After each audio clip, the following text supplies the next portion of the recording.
Yeah, let's take a look at agent select here. My eyes actually go towards Flickless because I truly believe he is a phenomenal KO player. He was going to be my highlight coming into this map because I think that he has some of the best supportive flashes, even if his team memes them sometime. But also the timing of the knife, especially on that defensive side, is going to be integral. Starting off on the attack, though, a lot of the focal point does come more so onto Ara. Like, is this guy going to be set up to be in that space? And so that combo of Flickless and Ara need to be on point, especially with the sheer amount of delay the PaperX have.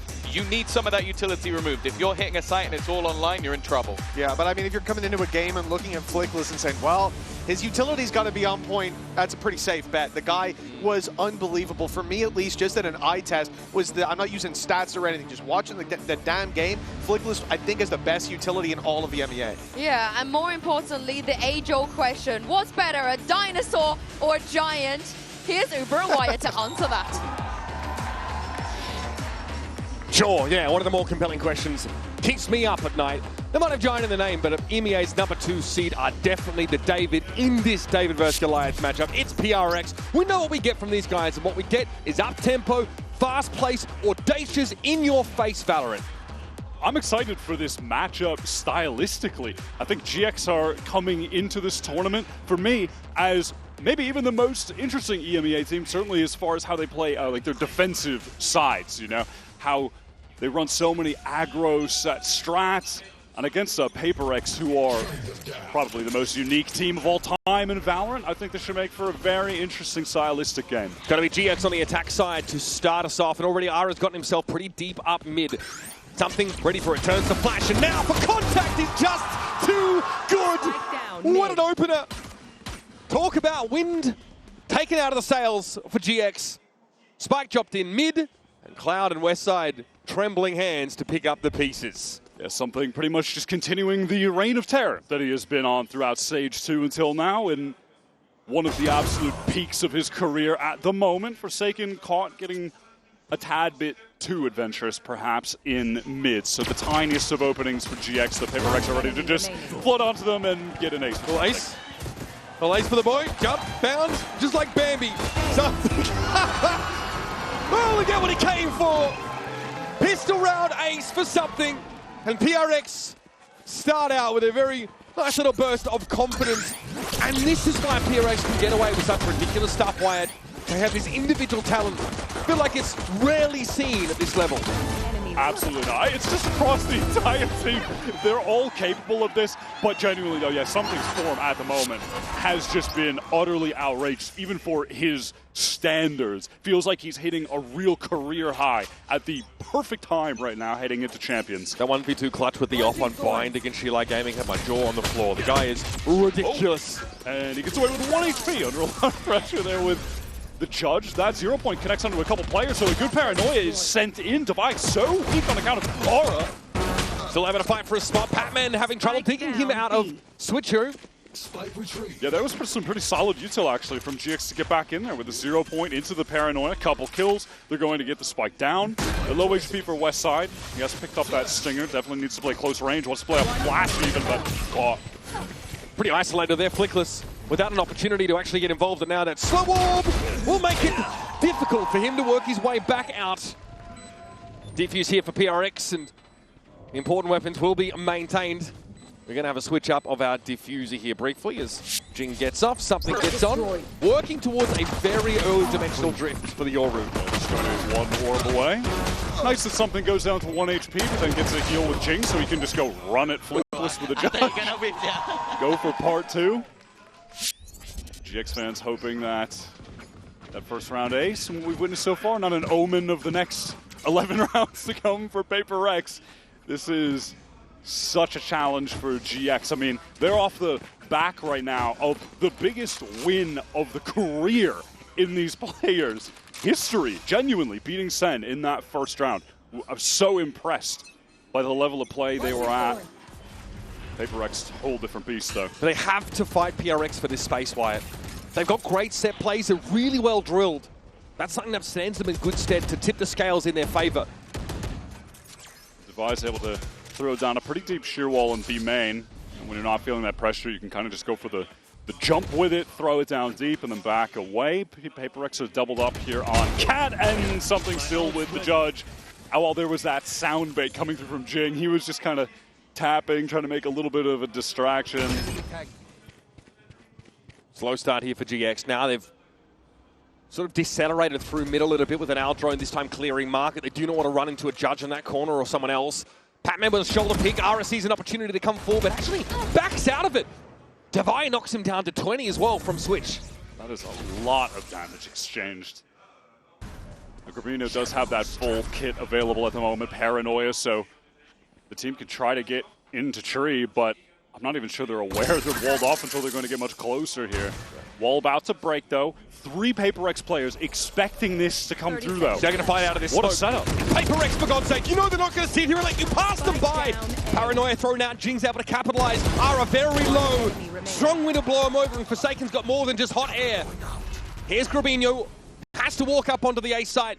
But a smoke in his way. Spike on the other side of Tree with 12 seconds left. He knows he might need to batten the hatches here and just try and survive. Only option at this point in the round. The way that PaperX maneuvered the map there was so lovely. Late into that round, they insert something with that judge close up in B main. The rest of the players on that sort of B mid side, they pivot over towards Tree, reading that GX were going to try to go for an A split up Cat when that wall expires. As soon as they start making noise there were 3 PaperX players ready to go. Paranoia, and then initially it's just the run and gun from Jing. Patman able to trade off, swinging with the Phantom. Really lovely round for PaperX. They convert the bonus. This team surrendered only 1 defense side round over to RRQ in that Pacific matchup, in that final. They were so dominant on this defense side. Some wine position taken up this time by Forsaken. Again, PaperX ready to fight for this space. And the second GX activate, they could get hit by slow orbs from Jing. Yep, there. That one's going to go down, but Aura gets ahead of it. Lovely Paranoia. Again, there's been some good util setup for GX. Unfortunately, it's just come on eco round so far. Blown out first. Jing flattened by West Side. Always good with the Sheriff, and now into the site. GX are swarming over it. That was just alert to Cat, I believe. Something stops the plant, though. Very low on HP. A lot of danger. He's got to back up just a bit. Yep, this buys time for a Oh check. my You've God. made a Patman! Does not allow further passage. Are able to hold it down here from A main, and look at this wrap from something. Look at the gate crashes. He has flanked so quickly. I do not think Cloud is going to expect this whatsoever. Initially, he was just checking mid in case there was a late flank. Now, though, he stepped up. What an angle! Ara, though, has the presence of mind to check for it. A massive thrifty here for GX. PaperX were trying to show some of that aggression towards A main. The slow from Jing came a little bit too late. And a couple rounds now, we have seen Grabino throw out a Paranoia at a great time, and Aura able to capitalize.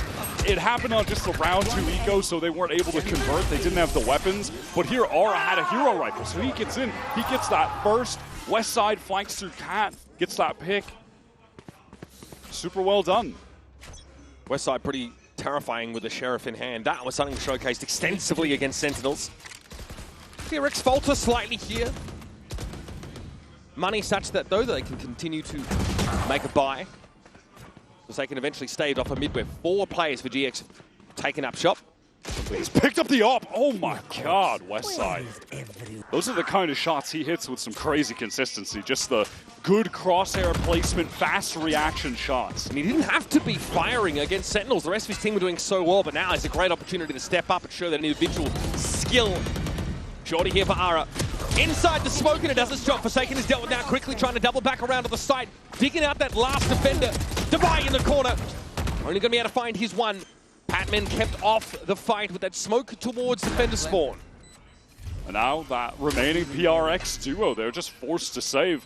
GX have really played with a lot of high tempo early round on these last couple, and it has paid off. It's resulted in early picks.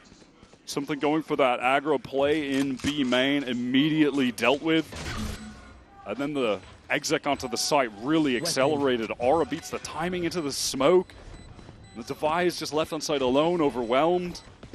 GX have done a nice job catching out PaperX early.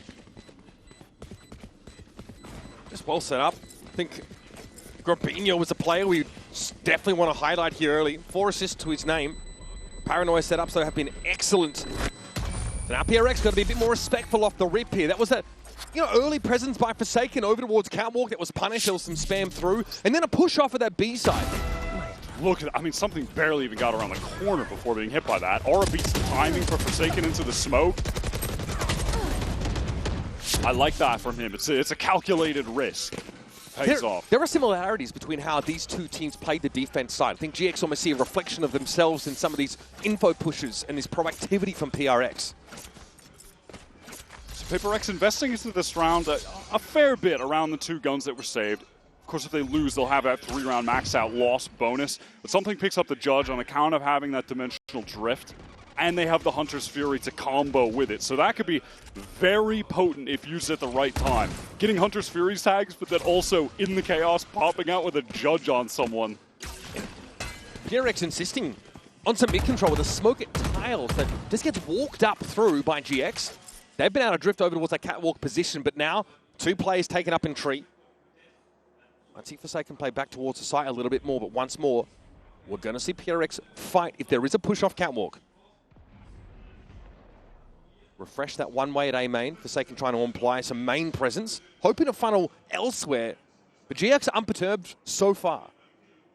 See if they just have to wait that out. They do have a drone from Cloud that could be used to clear through it. Yeah, that is going to be the maneuver. And now Paranoia immediately going to at least stall GX up. Something getting close with this Judge right into main. Ara has to be mindful of this. Check close is going to be important. There it is. Okay, 0 point comes in, but something just steps back. He doesn't have the gate crash out, and then opts to step forward. Cloud now with a Hunter's Fury, Forsaken avoiding for the time being. Does get pinged out by that second shot. Goes low, it doesn't matter. He handles Grabinho. Manhandles him up close. Now that tree control is there for PRX. GX, though, forcing it onto the site. They got Gen presence. Patman got an owl in. Spots that A main player. Cloud crossing to Wine. Door went down at the perfect time. No one for PaperX having the opportunity to flood in because of it. But now with the man advantage trying to press through Catwalk. Issue being Forsaken has to close the gap with the Judge at some point. There's one Sheriff. Weaponry better for GX. But just has some room to clear the dart, but they know he's there. It doesn't seem to matter. Here is the null command that comes out. It's Devi and Jing that have to fight through it now. There's no other choice for it. From upper, West side finds yet another. It's on Jing. Suppressed, knows Cloud is likely in A main and sends his crosshair in that direction. Drops down, tries to isolate the 1 versus 1s. The Flickless will not be shifted. And GX have even upped the game. So difficult to get a kill on the drop like that. Lovely shooting from Flickless. That initial one onto Cat, tight angle was really clean. I like that decision to use the Hunter's Fury just straight away from Cloud when they got the position on something, and because he was hit by that 0 point, then he just feels pressured. Oh, I gotta do something. Goes into the open, he's scrambling. Gets shot down, and then again, it's GX. They pick up the pace nicely after that. Pinging out 2 players of that Hunter's Fury was pretty big. I think Forsaken ate the 2nd and 3rd bolts from it. I mean, yeah, if Forsaken gets that crazy kill in the smoke, because it was just such a chaotic situation for Grabinho to try to figure out. But yeah, he took so much damage. GX set up well in the post flank. PRX always trying to arrange their pieces to have like at least decent numbers for these GX pushes. We see Jing trying to refresh that one way to A main, hoping to funnel GX through towards tree. But GX had their own gameplay and they're confident. They owl drone in. There's a Paranoia straight away just to try and deny any direct follow-up right behind that owl drone. A fast play gets shut down, but in the end, there's so much to work with. Null Command, Hunter's Fury, both committed to that engagement. And it pays off for GX. Hard-fought attack side rounds wide. They've evened things up. Yeah, PaperX, they did make a pretty big investment into that last round, right? So they can get a meager bit of a half buy going. Looks like something not going to commit any cash here, so you can buy the operator on this subsequent round. Yeah, it's truly been PaperX's year so far. The only thing they're missing, of course, is the cherry on top. Global title, all well and good. They're looking for that Pacific World Championship. It's on the table here. This is the kind of matchup they need to kind of be dominating to give that level of confidence. Remember, the winner in this series will advance to playoffs. PaperX just hoping that someone early would have gone over towards B, walked into that multi-stack of players, and it looks like now if they get a ping with this drone, they might just swing out with a few from mid. It's going to be Flash Dart here to follow it up. There's a lot for GX to deal with. Their hands are kind of tied in mid, and now the push is going to come up. But Cloud, comfortable enough from Catwalk, is ready to receive this, and I think PRX have overestimated the level of disruption they've been able to induce. Down in Divine Forsaken, they take a classic gamble up mid, bit of a Chico vibe. It was a cool play attempt, you know, syncing up that paranoia, plus the flash from Yoru, plus the recon. After confirming information on a player mid with the drone. Not mad at the play. Cool attempt, but yeah, ultimately GX just have way better guns. Cloud also had turned the flash, and someone else shot the dart for him, so he had his crosshair positioned correctly and was ready to fight. Some stall here, of course, on this belated attempt at B. The sheer wall has to be respected. That will be drawn out now. Gets Westside at least over to Logs. Sank it and anchoring pretty deep in the site, but now all alone and dealt with perfectly clean, flawless round from GX. I'm gonna be honest. I don't think I was the only one. After those first 3 rounds, when PaperX converted the bonus, I was worried. I was worried that they were going to begin to run away with the game, but then GX ecoed them back. A 4-round run. They're looking really good right now. They're playing with a lot of confidence, and maybe it's, you know what, the players had been mentioning before this game of, we don't really feel pressure. We're GX. People didn't even think we were going to be here. Yep. We're going up against the best team in the world. 3 the reigning rookies. Champions from Toronto. We have 3 rookies. We don't have any pressure. We're huge underdogs. Divide trying to hold close here. It's going to be a steel garden thrown out. Ara already got himself over towards that spawn side. Not a lot to see there. Somehow Cloud is all the way back there. What a wrap here for Forsaken. TP obviously gets himself in a position now to harry them from defense spawn. From the attack side even.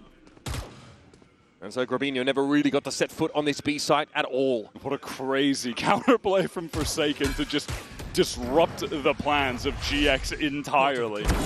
I mean, look at the X's on the map right now of where the dead GX players are.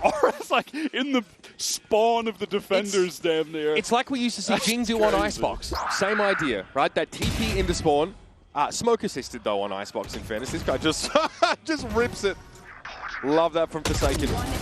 And on the other end, right, it's a skill garden that definitely slows GX up. So it puts them on a real clock when there's an Omen player teleporting into this just pushes them into Forsaken. That was a crazy little scenario. Yeah, like Ara got ahead of it, right, but not in a position to be sort of followed up on it all. It was a PRX round of all rounds, for sure. Grabinho loves that spot. So does Boaster, by the way. That little TP on the box of top mid. Nothing to be gained from there right now. It's actually pretty deep dark cover thrown out here by GX. Something has this operator was saving for it on one of the prior rounds, controlling mid at the moment. As GX currently setting up for a split into this B site. Patman ready to let that recon go once they get through the choke point.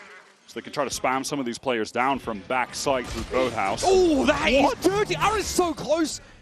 And there's a noise cut in mid, or rather PRX don't see GX as they pull out of that part of the map and leave the insert.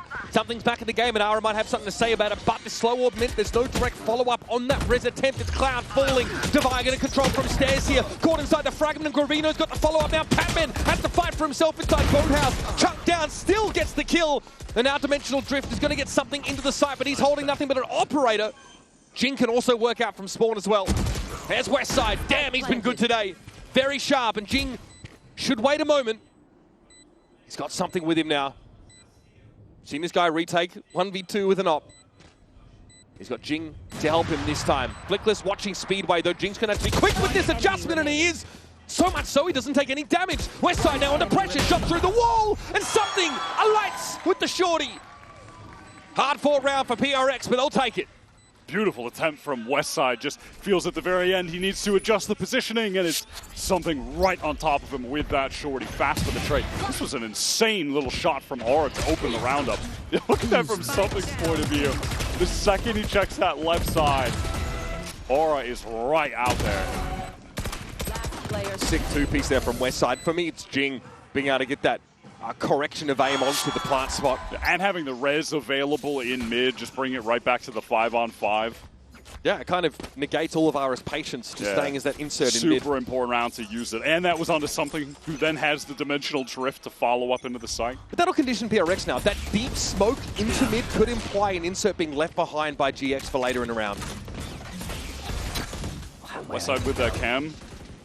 Does get something up Patman and something that time, a bit of vengeance onto Aura. That is the duelist entry, the space maker. When you're trying to hit one of these ascent sites, totally removed. This is going to be really difficult for GX from here on out, especially if they go towards that setup with the Vice.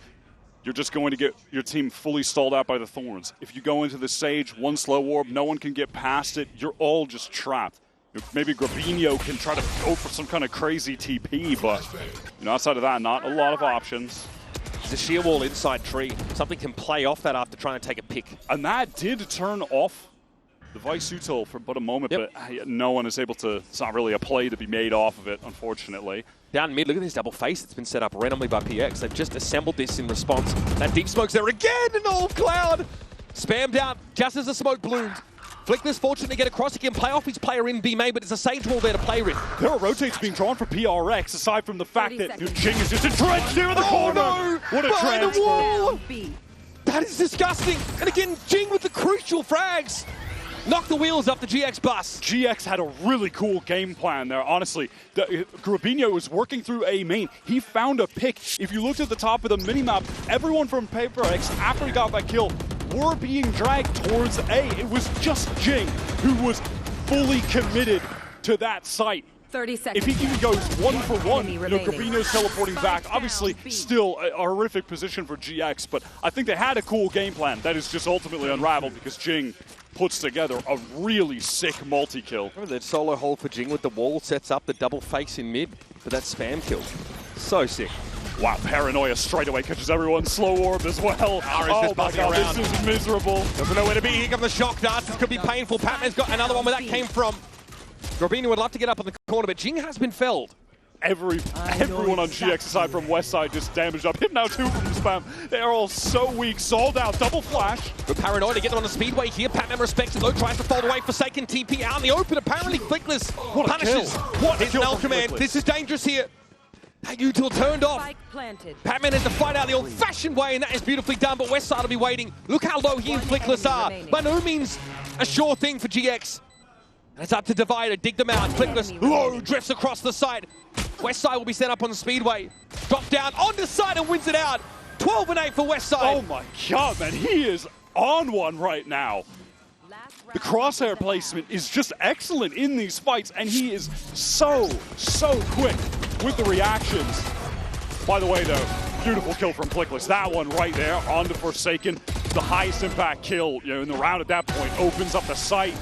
Westside clutches up. Okay, that's only DEFCON 5 for Alex. We're doing fine. But GX really proactive. Remember, they throw that neural theft in and then immediately Paranoia Speedway. They're very, very keen to get onto this and B it side. was synced up with a flash from the KO. Insta just pop out. That was with all four players so weak, stuck in the choke for ages at that point. There's just a symphony of util lined up. These set plays for GX, man, are so clean. That's what has really impressed me about them on both attack and defense, on their executes. The sequencing of their util and timings, so tight compared to the competition. And that contrasted with PRX's just innate talent, ability to flood like no other team. A little bit of a difference of styles there. Paranoid, Forsaken, he tries to back away. He actually avoids the one that comes in Jen's direction. And Nara now is above him, not ready for Forsaken to be crouched, perched from below. Something gets in and then gets straight on out, like only he does. There's Artistry here from the Heaven's side. As Forsaken's ready to get messy on the side itself. Cloud barely alive. Jing puts him out of his misery. Now it's on Flickless. He gets bounce flashed and rolled by something. What an outstanding flood from PaperX, and this is the exact kind of fun pace that I wanted to see in a PRX versus GX games. Two teams that are highly coordinated and willing to absolutely send it on the opponents. I mean, PRX are the team that are going to force you, they're going to drag you to pay at that fast pace, right? You will need to compete for timings, fight aggressively over this space, but GX are happy to do with that because they've got such sick prep, such a good foundation of set plays on this map. They will go to that gear. Let's have a break here at halftime. Standing over to the stage, Lou is standing by with a very special guest.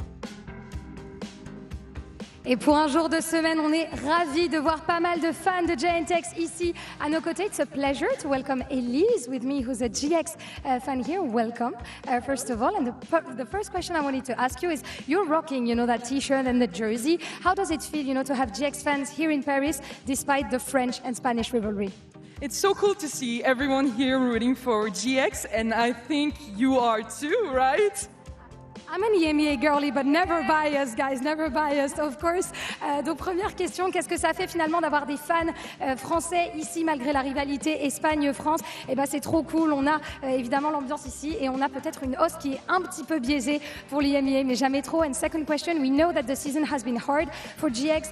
No one was expecting them, at champs, and yet here they are. So what is your advice for fans, who struggle to follow their team in hard times? Well, you just have to believe in your team, really. And they had such a great run on stage 2. It was really nice. And seeing them putting up a fight against PRX, it's so nice. Yes, I definitely agree with you on that. Donc un petit conseil peut-être, c'était dur la saison pour GX, ils sont remontés de loin, et bah oui, il faut continuer de croire en sa team, ils sont remontés pendant le stage 2 et ils ont une vraie belle run. So let's see if the fan buff can carry GX on Ascent.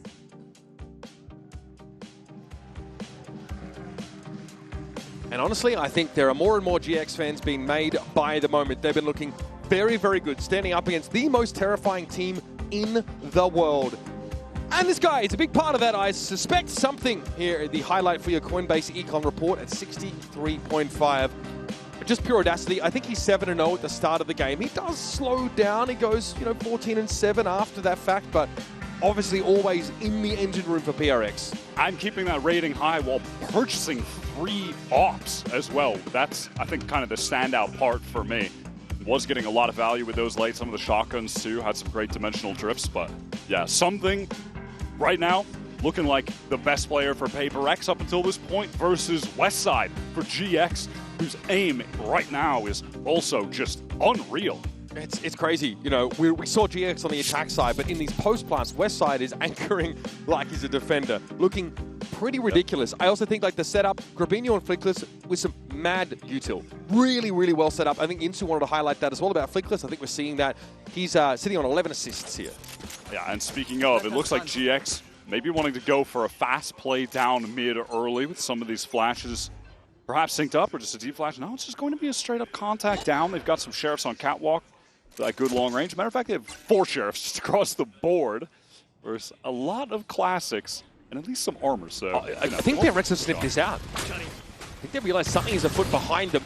So now they'll accelerate now through B main. Paranoia is an option, of course. They get smoked off the B main and just walk straight through it. So tick-tock, though. GXR got to start nipping at their heels, and G might be the first to see it. He thinks about it. Timing's not quite there for him, though. Spotted out already. And there's Patman. Might have to do something about this. Ara with the stopping power to put 2 PRX players in the dirt. Not a lot of util to work with for PRX, just that one Paranoia for Forsaken. Can it get a good connection? Something playing up close. 2 players all the way back. With Razorvine there. Cleared by Ara! Oh, wow, something takes a timing off that. What a bold play. Gravino's also quite low as he tries to make his way onto the side. A decent 0 point now, but PRX are ready to fight for their lives in this site. Gonna be 3 players come downstairs. Something that can turn his attention along with Forsaken to the rest of it. And that is a 3v5. PRX tucked in the site, and this is their bread and butter. What a sick play from something. He takes the timing to jump into the smoke off the break of the Thorn. So he knows that that player's crosshair going to be down, adjusting it back up, and he's right in Aura's face. Really cool maneuver to get them back into that 3-on-3. And then Paper X doing what they do best, which is everyone fights together. Yeah. It's unspoken. It's purely instinctive from PRX in that post plant. Like the idea from GX to contact play up mid. Got them a backstab opportunity, but 2 from Ara is not enough. It felt like it really should have been. Look, Paper X take down both pistol rounds now. They're so proactive. Look at GX. Look how fluid they are, in motion constantly. Something that's going to fight for this, and no one shot that dart. That is very enlightening. How did that hit all three of them? That was crazy. Yeah, now they're going to make a play off of Catwalk, but PRX are ready to fight for this space as well. Heal up. Grabinho gets him one. But now that leaves the A site pretty loosely held. Didn't expect Grabinho with Flickless baiting for that position, but even still, things traded out. What a shot again from Aura. Oh my god, GX, what on earth is happening? They're just winning straight up duels, hitting crazy shots with pistols. Divide realizes he needs to put this Vandal to work on the side itself for a retake, and he's just got around the corner. Why are you fighting? What is that? West side with the classic? Mean, he has the Vandal at range. I'm fine with the fight, bro. You gotta win that. That is unreal. I cannot believe GX are winning these fights though. Still, Forsaken, long range, open angle with the Bulldog. These guys have a combined 50 HP. 30 and 20 respectively. What on earth is that from West side? What a filthy round from GX, man! Thrifty. Proactive, always asking for more map control. MasterCard Thrifty, I won't soon forget. I am just stunned. I didn't see that from Westside's point of view. What was that? I mean, he must have seen Forsaken's legs under the smoke or something. Well, I mean, I don't even know, man. Double dink long range. Westside is, it feels like he's just playing cheats right now. Westside can't miss. Man, Paper X in this game so far won both pistols, but also, flip side, GX, they've won 2 eco rounds. Yeah, 2 massive thrifties at pretty important points in the game. All right, PRX realizing that their opponents are not to be trifled with. Grabinho here committed to wine and just took the swing. That has definitely put PRX off their lunch. Aura has pressed all the way down mid to watch this B main cross with the Outlaw. Something, does he expect it? Does he go for a little jiggle? No, he is just caught out in the open. Aura smoking that angle off. The cam is watching top cat for him as well. Aura can be dug out here by Cloud. He can very easily support him through mid. Or rather, I think that might have just been a ping from the drone. Either way, you know, he did have support, someone able to keep eyes on top cat while Aura was in this very forward position, which he's just retaining, by the way. But he'll have that support. Here's Flickless. I'm going to recheck this. So set Aura up. Pop flash for his duelist. Cloud and Flickless, though, put this one to bed.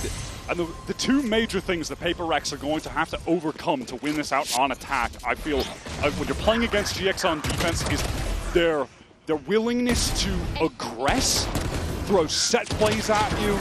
We've already seen on attack the way that they're able to sync up their flashes really well.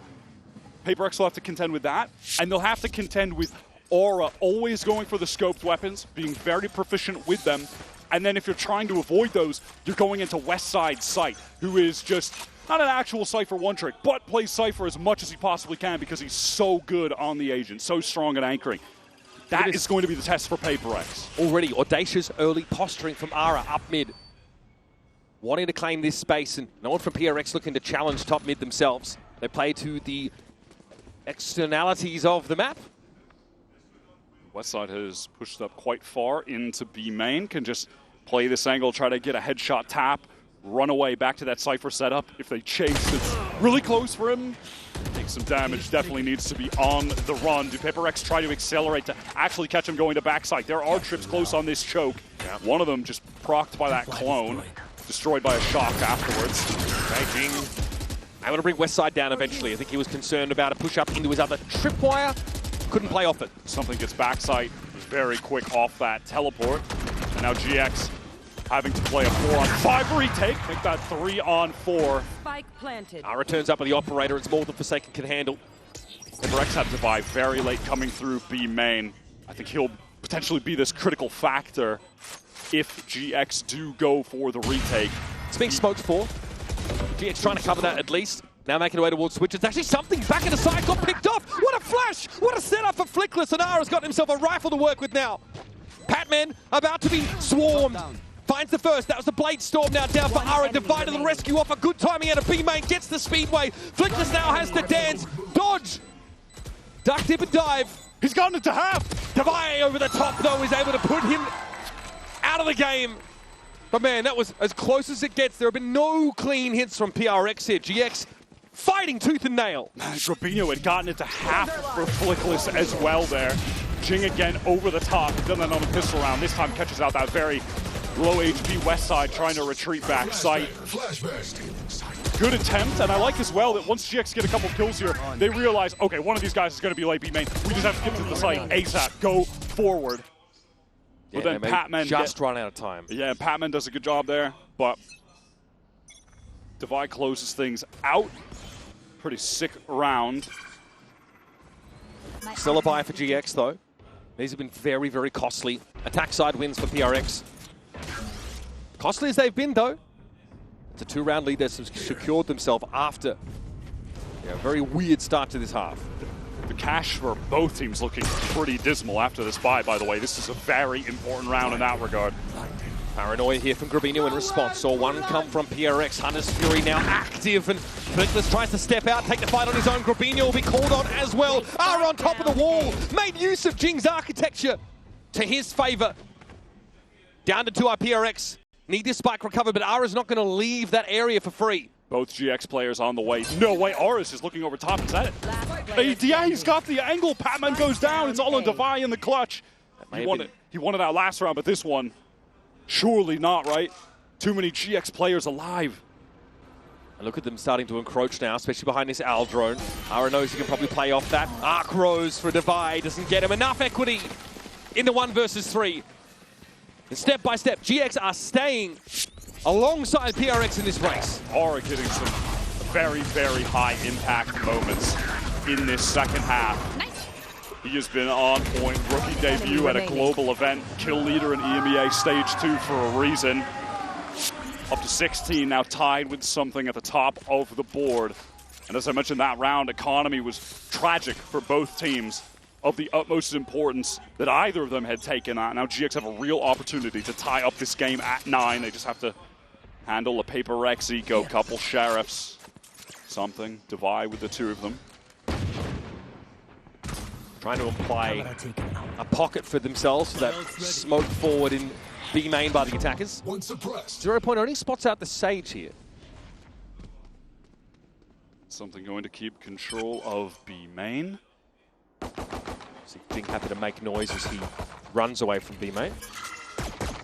Nice on this eco round though that Paper Rex do get access to the orbs across the map, can round the world it. When we get to the next buy, they're going to have likely 4 ultimates. I mean, pretty much guaranteed Devi will at some point get a kill, go down. Either way, we'll have the Steel Garden. GX have seen enough though to stack correctly for this eco push off PRX. A Ghost and a Sheriff's all they really got to work with now, so this Outlaw should feast. Ara gets his. Grabinho happy to stand on the site and fight, but he's down by the Ghost player. Jingo now have his hands full with the play out from Tree. Flickless belatedly brings him down. Something with a TP forward onto the side, but that Spike's still loose out in main. And Flickless has no reason to leave that fairly passive position. Devi had a good hold. Crosshair placement broken. And so is the lead of PRX. So they get those orbs, they get 4 of their ultimates ready to go. A bit of damage could have been nice, given the GX economy is not off the ground just yet. And if they kept it honest and win this next round with a lot of ults, they could have gotten control of the game back. But hey, even still, they'll be happy to just get to this gun round with the ults they've got. Timeout called from Alex now. Cooking up the game plan with them to ensure that they win this critical round. Yeah, this gun round is everything for PRX, and they've invested in it, of course, getting those orbs earlier on in their eco. All but the Hunter's Fury at the ready. That means, of course, Dimensional Drift, there's a res there if needed, and a Steel Garden for these side hits. It's a big point of contention, I think, between the Cypher and Vice choice on this particular map. And you can see that frustration here for Alex, because PRX are being disrupted frequently by GX. They are very fluid on the defense side. You watch them, they look like a kicked anthill, even early in the round. Always repositioning, always establishing control of the map, re-clearing in 2s and 3s, just drifting back and forth. Tough for PRX to put their thumb on them, and honestly, GX are stalling well enough to make sure they've got a decent shot at these holds, right? They don't want to play off sites for post parts. They want to get in an anchor and they want to throw down. Bloody hell, I mean, Grabinho sat inside Jing's smoke that he tries to, or rather Forsaken smoke that he tries to TP into. These guys are not giving any ground. Just uses that as his own anchor smoke, basically. All right, what is the plan here for GX with a few players towards mid? They've been doubling up Grabinho, Flickless towards Cat early round a lot. This goes here. Do they try to go for something proactive on a round where they know PaperX will have some kind of big ult play in, as the idea? And yeah, they do. I think that's a good move. Try to do something to disrupt the plan that Alex has just provided to the team. And the timeout! They walked into it. This is not the first time we've seen this push up in the mid for GX. Corbinho can stay pretty damn aggro because he can teleport whenever he wants. Yeah, he's just going to do that now after getting the first kill. Safe line, but they've got the advantage. Just get out. It's totally fine, right? Gate crash at home, really.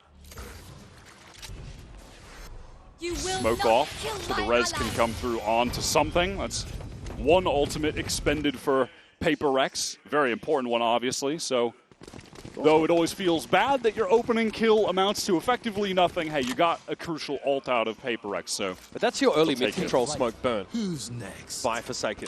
And now an immediate pivot to B main, where this dimensional drift will be used by something. You will soon learn that the B site is absolutely free for the taking. PaperX can maneuver their way in and will be headed towards just a big 5-on-5 retake in which Devi has the steel guard ready to go, but Morgan not smoked off. Patman, Cotton, GX, it looks like they want to accelerate. They don't have the smoke because they had to use it in order to get the res up land. Already PRX's util is being taxed before they even hit this B site. The slow warp, though, towards defense side spawn denies any anchor, any fight for space for GX. They have to play retake now. PaperX will have to get a really good timing out of B main. They have two players there right now. Paranoia into the steel guard, and it looks like they want to fight. It's timely. No, they're going to take it slow. Devi and something opt to just stay in B main, just to ratchet the suspense up to 10. Primary's now going to be available. Devi tries to swing off that, but west side inside the fight. Flick this down, Guarino finds his, and GX! Unreal! Gladiators inside this B site. A hard-fought round that gets them the lead. What a retake. That is astounding from GX. They open it with this kill, trade it for the res, sure. But then from there, in the site, west side, just deletes both anchors. Enemy remaining. He is in outrageous form at the moment. PaperX were fully divided 2 and 2, 2 B main, 2 on site. I mean, Alex is questioning why they're so stacked up in main. They get the Paranoia with the Steel Garden out, but they can't really do much off of it because they're smoked off. But even still, that just caused so much delay that it felt like that would be enough. If Westside gets traded on, they probably lose the round. He kills both of them. But how does he do that? PRX never had market control. So those two players inside B main that were smoked off, you could swing that out into the Steel Garden and fight for it. But you don't know if Ara is still sat in market. You don't know if there's still someone there that can punish that kind of play, and you have limited info about who is in the site. There's no recon left available. And PRX actually look reluctant in that round to go aggressive.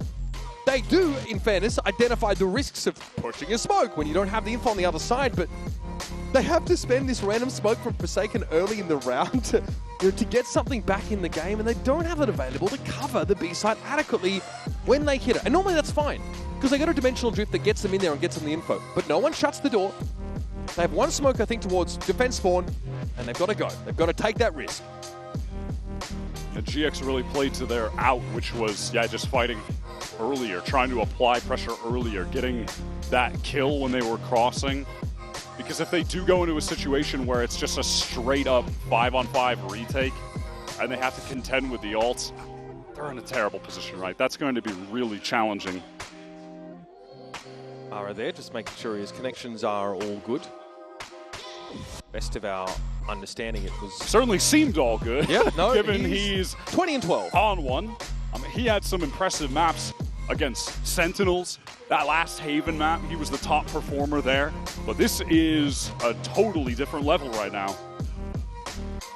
You can see just how much he thrives under this really diligent application of util to set him up. And that's the second time now we've seen GX, in that prior round send 2 people up mid, 2 people off catwalk. That's definitely set play that they've been leaning on fairly heavily. And a PRX, I don't know, don't have a player tiles, or don't have any mid presence at the start of the round. That is quite punishable. But that round, that was the round that PRX invested Dimensional Drift. The Resurrect obviously was drawn out there earlier on. Steel Guarded was used. It was a round that they really pinned their hopes on. And for that to go up in smoke, you absolutely need to get in the boys' ears and sort something out here. This looked like a tech pause for Gear. We'll be getting our ready checks in just a moment, and we'll be off with round 20. Coming back into this, PaperX just going to be forced into a half-buy situation. The economy has been pretty tough for both teams throughout most of this half. So now GX, with a string of rounds, have a couple capped out players with the money. They are in position to take down their map pick. One we haven't seen from PaperX much at all in this last stage. In fact, it was only in their most recent outing where they beat RRQ in the grand finals. For GX, a map that they've had some success on, a couple losses as well. But of course, both these teams, home map being Sunset, neither of them really wanting to like waste their pick on it in a way, so they just allow it to float into that final position. And if we get there, that should be an absolute banger game. Both of these teams on that map are unbelievable to watch. We had, of course, a keyboard change there for Ara. I just feel like he needs some LEDs in his life. I respect that. It's very late 2010s gamer coded, but I'm here for it. We're bringing it back. 4 stingers here for PRX. Are GX the kind of team that are going to be surprised by this? I feel no. No, I mean, the money was good enough that, you know, there's going to be a half by some level, right? So they'll certainly be ready for that. It's just so important again to note as we get back into this that round loss for PaperX on the prior one. They used 3 ultimates, 3 of them. Res, Steel Garden, Dimensional Drift. GX, no commitment. They have Hunter's Fury and the Null Command. When we get into the buy round after this, PaperX would love to, at the very least, force them to use those ults on a round here where they've bought Stingers. That would be a solid consolation prize. Look at this dynamic setup here for GX. Now into mid. Ara is now taking that timing, taking that map control. Confident that he can post up here and look towards tiles. It's going to be a fast hit coming from B main. Ara's going to try and wrap around pretty quickly, if I'm not mistaken. West side, though, just, flat with all this. Util and Cloud come to the rescue. These guys, man, it is against Stingers in fairness. But they have got each other's backs for real. Forsaken is to fight inside the site under the effects of his Null Command. Can't make use of any of that Util. And Ara pops him. So that is one ultimate expended for the sake of GX to win that round. Can't blame them for using it. Those side anchors were under a hell of a lot of pressure. With the teleport right on top of West Side, the Cloud had his back. West Side was done. The Cloud is not ready for that. And then again, just look at the way he gets on that angle and the crouch to keep the crosshair on the headshot angle. He is a crazy good anchor. GX already emerging as one of the most compelling stories of this Valorant Champions 2025. 3 rookies, taking it currently to and what many would for consider the best. Push straight away, but PaperX already. Hunter's Fury a bit too late. Tiles Crunch is probably one of the least novel plays in the GX book. Something PRX have definitely seen before. That one is shut down. That is a classic Ascent play. Teams have been running that since the dawn of time in different variations, but hey, it still works frequently enough that there's nothing wrong with mixing it in. Cloud catches something on the cross. Now 1 versus 3. They have an opportunity to isolate anything else. The IGL for GX, but individually has been no slouch in this tournament. Far from it, in fact. He was 23-9 on Sunset against Sentinels. Plus 15 kills deaths across the entire series. But Forsaken on that crouched angle, a bit too quick for Cloud to deal with. Crosshair not ready for that. So PaperX able to capitalize on a round where they absolutely nullify this aggression from GX. And the timings end up being a little bit off because Cloud is waiting for that recon to land before sending out the Hunter's Fury. So the pace of that was a little bit too slow, with the players actually pushing down, with R getting through tiles, the push out of B main. Rare moment, honestly, for GX where things are not didn't quite line up too tight with the timings. And so PaperX, obviously with the quality of shooters they have, they're able to just dismantle that somewhat disjointed effort. So tech pause here, it's Ara's in-ears, if I'm not mistaken, that are now being just handled. When you've got a player who's newer to the stage, maybe newer to some of these match conditions, but obviously an MEA plays under a very similar setup, so just wants to make sure everything is ship-shape as we're getting towards the pointy end of this map. And like I was kind of saying before that Tiles Crunch came in, this is a team that's considered by many to be the best in the world, PaperX. The favorites in this tournament. GX came in with no expectations. They've been very clear about that. And they start by rocking Sentinels. I mean, the performance on Sunset was like a 13-4. Sentinels just look horrendous by comparison. And GX have been able to, despite being matched up against a team who plays so fast, it's hard to actually put things in place against them, have been able to execute a number of set plays, not just on this defense side, but obviously also on an attack side in such a way where the util, the exception of that previous round, was layered so well, almost effortlessly by GX, and they're able to find edges against some of the best individual players as a world, as a team. GX have got such a deep playbook as far as it seems to us. No two rounds really look the same. I'm definitely impressed by the fact that in no situations has it felt like they are shook by going up against the best team in the world, the reigning, defending champions from Toronto, heading into champs. They are just sending it. They are playing for that underdog mentality. Players are making individual confidence plays, taking timings. We've seen that from Aura, especially on this defense side. Oh my God, by the way, Flickless has 20 assists right now. That is great. I just noticed that, but that is crazy. And it makes sense. We have seen him hit a number of important flashes throughout this game. It definitely feels like, you know, the GX we see when Flickless is on KO, for example, as opposed to like Viper, someone who's less able to assist with like that faster play or less positioned to set a duelist up like for his success. breach on Sunset as well, right? And that is just the duo that was added. Flickless, Aura. An insane flex player. And again, that experience with, you know, playing alongside some of these players in the past on teams as well, in challenges. I mean, don't forget, at the end of stage 1, GX make wholesale changes, pick up these players from challenges, and then become a force to be reckoned with in stage 2. After a bit of a up and down group stage as the playoffs where they really came alive. These guys are the real deal now. They've had enough time to get settled.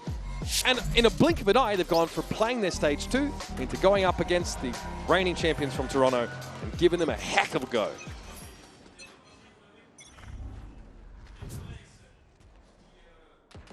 Paper Rex. Look at this top mid grouping. Can they get back into this must-win round of GX? They'll be on match point. The economy for the defenders still strong at the moment. Patman is built to that Hunter's Fury, and honestly, you know, Paper Rex, one thing they have done a great job of on this attack side is controlling the orb game, right? Yeah. Despite using it just a couple rounds ago, Devi is almost at that Steel Garden. But in doing so, they often give up mid early, which has allowed for these plays from GX through it. This time, 3 players up mid, they are going for it. All the way up mid, use that wall to cross from spawn so you can't get shot, flash for lane, something ready to go in.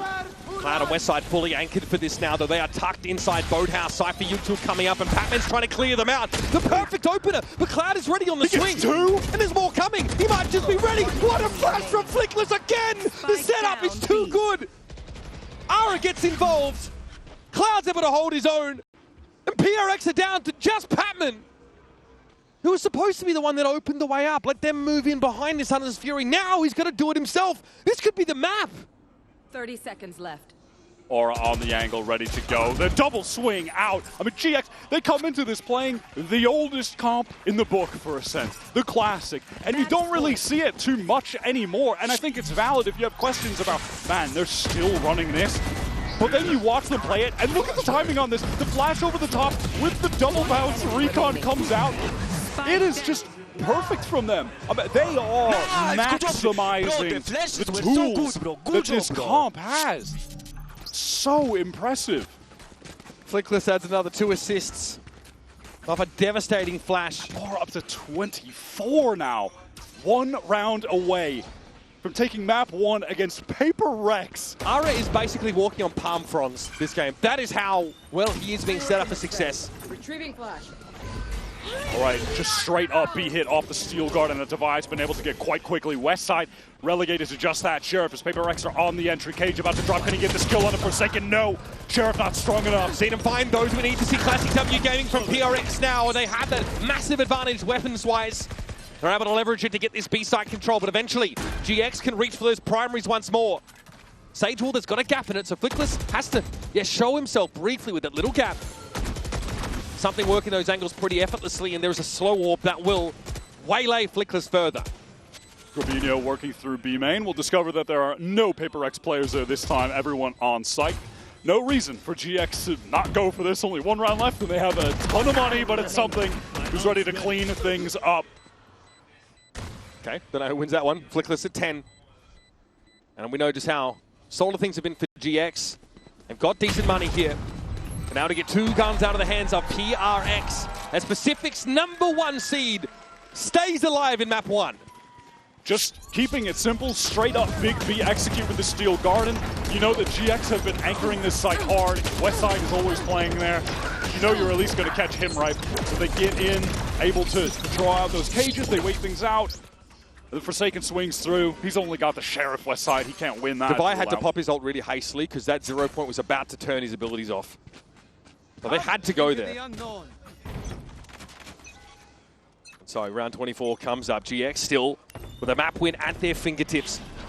Putting PRX out of commission is a hard ask, but look at his mid take again.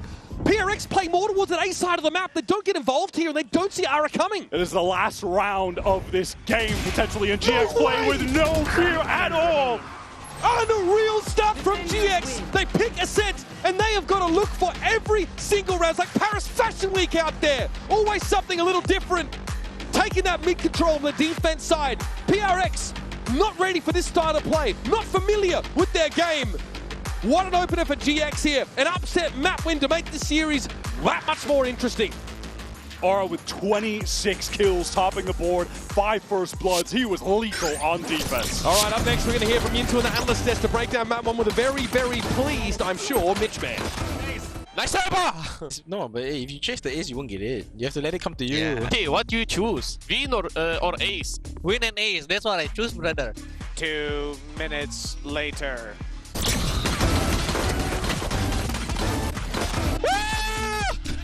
Dude, guys, I knew it! One of us gonna get ace today, right? I knew it! Instant! Dude, instant first round ace, dude, when I said that. Kind of fills me with even more confidence coming into this. They've had some trying to fix the little issues, but in terms of compositions, not massive amount of change. What I want to look forward to, though, is the 2 Fade players. I think they're going to play a huge part in this matchup. Cloud, if he's on point, maybe this map can go in their favor. If he's missing, I think they've already lost. And one other thing is you heard the conversation from GX about Corrode swapping Flickless over to the Viper for comfort. And you might have looked at that game and said, well, his utility's so good, and his Viper wasn't really that great. Here is where you're going to see why Viper's considered Flickless as comfort. He owns on this map. And now coming in with confidence, hell, we saw GX in the last round play Paper X's style. They ran it down. This is going to be a hard bounce back for PRX. I disagree. I think this is where Paper X, Uber, and Wire should be able to find an answer. And we just come off the back of what feels like a masterclass of playing the default comp on us and a symphony of set plays and supportive util. It was impressive to see. Lotus, though, a little less played from GX, and it's a map that PRX did end up losing to RRQ in that Pacific final. But this is where they feel their bread is buttered. And they're choosing this over the Haven, which is a good map for PRX. Ultimately, though, Paper X across this year, I believe they're 18-5 on this map. So I think despite losing it in the last couple of outings, perhaps. I want to feel that that's not indicative of some kind of downtrend. They're sticking to the same comp. GX played this a couple times late in Stage 2, really against only the cream of the crop EMEA teams. They seem to only play this map against some of the best in the game. This one obviously follows that trend. PaperX love this double duelist here. They're pushing out, taking some space A main early. Look at this already. B door opened up by GX. They get that mount control. GX love this play. They love taking C mount, opening door, fighting into B main. When Fast Aura rotates. has an op, they'll do that as well later. But yeah, PaperX, they are just on the move. They want to get into this A site. Westside is anchoring, heavily committed. This Rapper's going to come from GX, but it's going to take some time to get up from Rubble. In the meantime, Westside has to hold on, and the clone catches him out. Yeah, that's the wrong Yoru, my friend. GX, obviously, as we were saying, they were very fast out of C. They're all now on this flank. And PaperX, they are aware of the situation. Look at the way they position themselves on the site. Taking space towards Heaven is a really nice idea. Jin can even wrap back towards Stairs. This is going to be tough for GX. Oh, attacking shots though through the smoke. Grabinho pushing up on the stairs. That's Jing out of the picture. Now PRX knocked down to 4. Paranoia comes on through. Something though found Cloud as he attempted to get into the site. And now the challenge towards upper. Ara wins it out, but finds himself alone. And Forsaken will swoop in to give PRX the start they need. Yeah, they really, I think, inevitably cement themselves the win when they just flip the site, get into Heaven. Even Jing, he loses that duel on Stairs, a little unfortunate, but ultimately still, they're at a man disadvantage, having to retake with 2 players in Heaven for the attackers. Like, VaporX just positionally play that well. There's a fast rotate coming. PRX know they can't afford to be slowed down by stalled util. That Viper Wall on A, they just disrespect it. They've got to run in a tree. They've got to play with that speed and give themselves a player advantage on site. So now, anti-eco here for GX. They're, again, really active on look at what they're doing over at A, right? Really a lot of dynamism here. How do you punish this sort of fast rotate style? I mean, they can just exploit GX's rotates by drawing them really quickly. Wow, okay, Westside just... All right, random right click. Oh my god, he almost one-shots Divide. Down to 20. Cloud has to back away, though, from this paint shell. A lot done here by Westside. GX ready to fight into the side as the smoke clears, but something cleverly picks Ara off with a wider angle and then waits for GX to walk into his crosshairs. 3 for something. PRX, no nonsense on this anti-eco. On the verge of some real danger, but they are able to win out the important duels at the end when GX go for that multiple player swing. PRX make the most of their superior weaponry, and they can have a pretty competent bonus round now with a couple of those rifles. Full bar coming through for GX. Looks like they want to go for some of that early mound presence. When they do that, it is always initiated by Cloud. And then they'll maybe go for that door open again if no one's there. Push towards B. This is fast for PaperX to get a control. Yep. No C's nade combo here out of GX, so they know the raise probably isn't here. Same from GX. Pushed all the way through door, then Prowler into B main. And with all this noise, PaperX just want to accelerate into A yet again. Forsaken is solo there, pretty much on his own, and Flickless takes it from top stairs. Now into the side we go. Something trying to push in deep. Westside has the Prowler to deal with it. Shoots straight through it. And it's Flickless activating from pit. My goodness. PRX. Nothing but scorch marks on this A site. I'm going to need a replay on that Westside kill. Run it back. Prowler. Not going to lie. Going to need a replay on that. Was that intentional? Hard to say, honestly. PaperX had some good util there to try and get an advantage fight against the anchor suit. I mean, specifically Westside. There's a Prowler in his face. And if this GX anchoring is moderately successful, there's enough time bought for the entire rest of the team on these fast rotates through B main to help out at the site. Yeah, but I'm not mad at that. You know, the idea from PaperX of just, okay, they're pushing with 3 players on C again. GX love having 3 players on C. Just hit into the site with less players, but tough to do so when the anchor is Westside, where he is at his most proficient. It's just Divide going to go ahead and save in this instance. Look where these trapwires are, basically untouched. Forsaken pushed ahead or pushed towards that Viper Wall and got picked off very early. It's such a nice opener from Flickless. Yeah, I got to see that one on the replay as well. He just rotates around the pit, right? Kills the tree player. Dude, I do not want to go up against Flickless or Westside trying to hit these sites, man. Or both. Nah, forget about it. That's brutal. But it's either that, or you take a mound fight against 3 GX players, including their Raze and Fade. Pick your poison. Yeah, I feel like it's so much more common to have that Viper towards the C side, but comboing it with the Cypher util here? Okay, yeah, that's what I thought something like that happened. And the Cloud even gives the supporting haunt. I mean, that's a crazy kill. And the haunt comes in over the top at the perfect time. The west side of his crosshair set for, the swing around the corner. He felt like there would be a fast swing off that Prowler. He was right. All right, PaperX now onto their full buy. Something just one orb away from getting the dimensional drift very early. Has started both this map and Ascent really hot in terms of the kills, in terms of getting an early dimensional drift. This looks like much more of a default defense side setup for GX. And now it looks like PaperX, they want to make some sound here towards A, and then something can just teleport over. Thought maybe they were going to try to bring him over towards that C side to get the orb. They had mound control. Something just did not like the prospect of being dug out of rubble there. So opted to leave instead. Going to work this rubble, re-clear it slowly. The Haunt into that B side reveal Ara. And this time, obviously set up adjustment from GX on this defense, having that duo of Westside and Flickless towards C.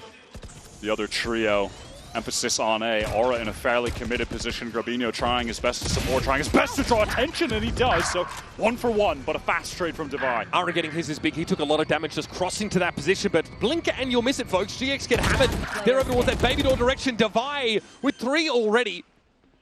Westside doesn't have a lot of business, I think, being anywhere near the B sides. He is shredding them apart, and off of all that distraction, you just had Patman, Forsaken, kind of biding their time towards B main to take the perfect moment to swing out, get a kill, get the plant. How deep do you think the playbook for GX is on a map like this, as opposed to their Ascent? I mean, that was something I was mentioning to you before this game. I feel like watching them on this map, compared to some of the others like Ascent, especially Sunset, where it feels like they have an infinite amount of set plays, I don't think they have that same depth on Lotus. The map has been okay for them. It's been mostly close games, close in win, close enough in their losses, but like those other maps, I don't think they have the same number of plays to get them consistent wins. In EMEA, up until the playoffs, Lotus was only accounting for about 16% of the picked maps in EMEA, the lowest since 2023. So definitely, EMEA teams gone off the boil on this map a little bit. Especially Fnatic used to always prefer to go over to that one, but they have not really touched it. Yeah, very different to PRX, who played this map Yes. over 20 times. Lotus aficionados. They love playing it. They probably have played as many Lotus maps themselves as have been played entirely in EMEA. Now GX are back to the triple on C. Gravino pressed up very far forward, ready with that paranoia to swing out left from Aura, 1-for-1 Forsaken, happy enough to just teleport away after the kill. They had to know there was going to be a mount fight brewing here, PRX, if they've seen the tape. Now, of course, see the exchange of smokes. That one way is going to be renewed by Gravino. He is insisting on maintaining the control of this part of the map. PRX are going to have to allow it. B pivot? Work towards this B main off the Prowler. Can show some presence in different areas of the map, something in a position where maybe he could catch off some kind of rotate or at least just work some space towards A. Oh, Cloud! Unreal. Patman has a feeling for the timing. He was right. Just shows the tracers. Something has this dimensional drift for a late round. And GX have pivoted 2 players towards this C side, which is seeming like the right call. How quickly Cloud rotated off B.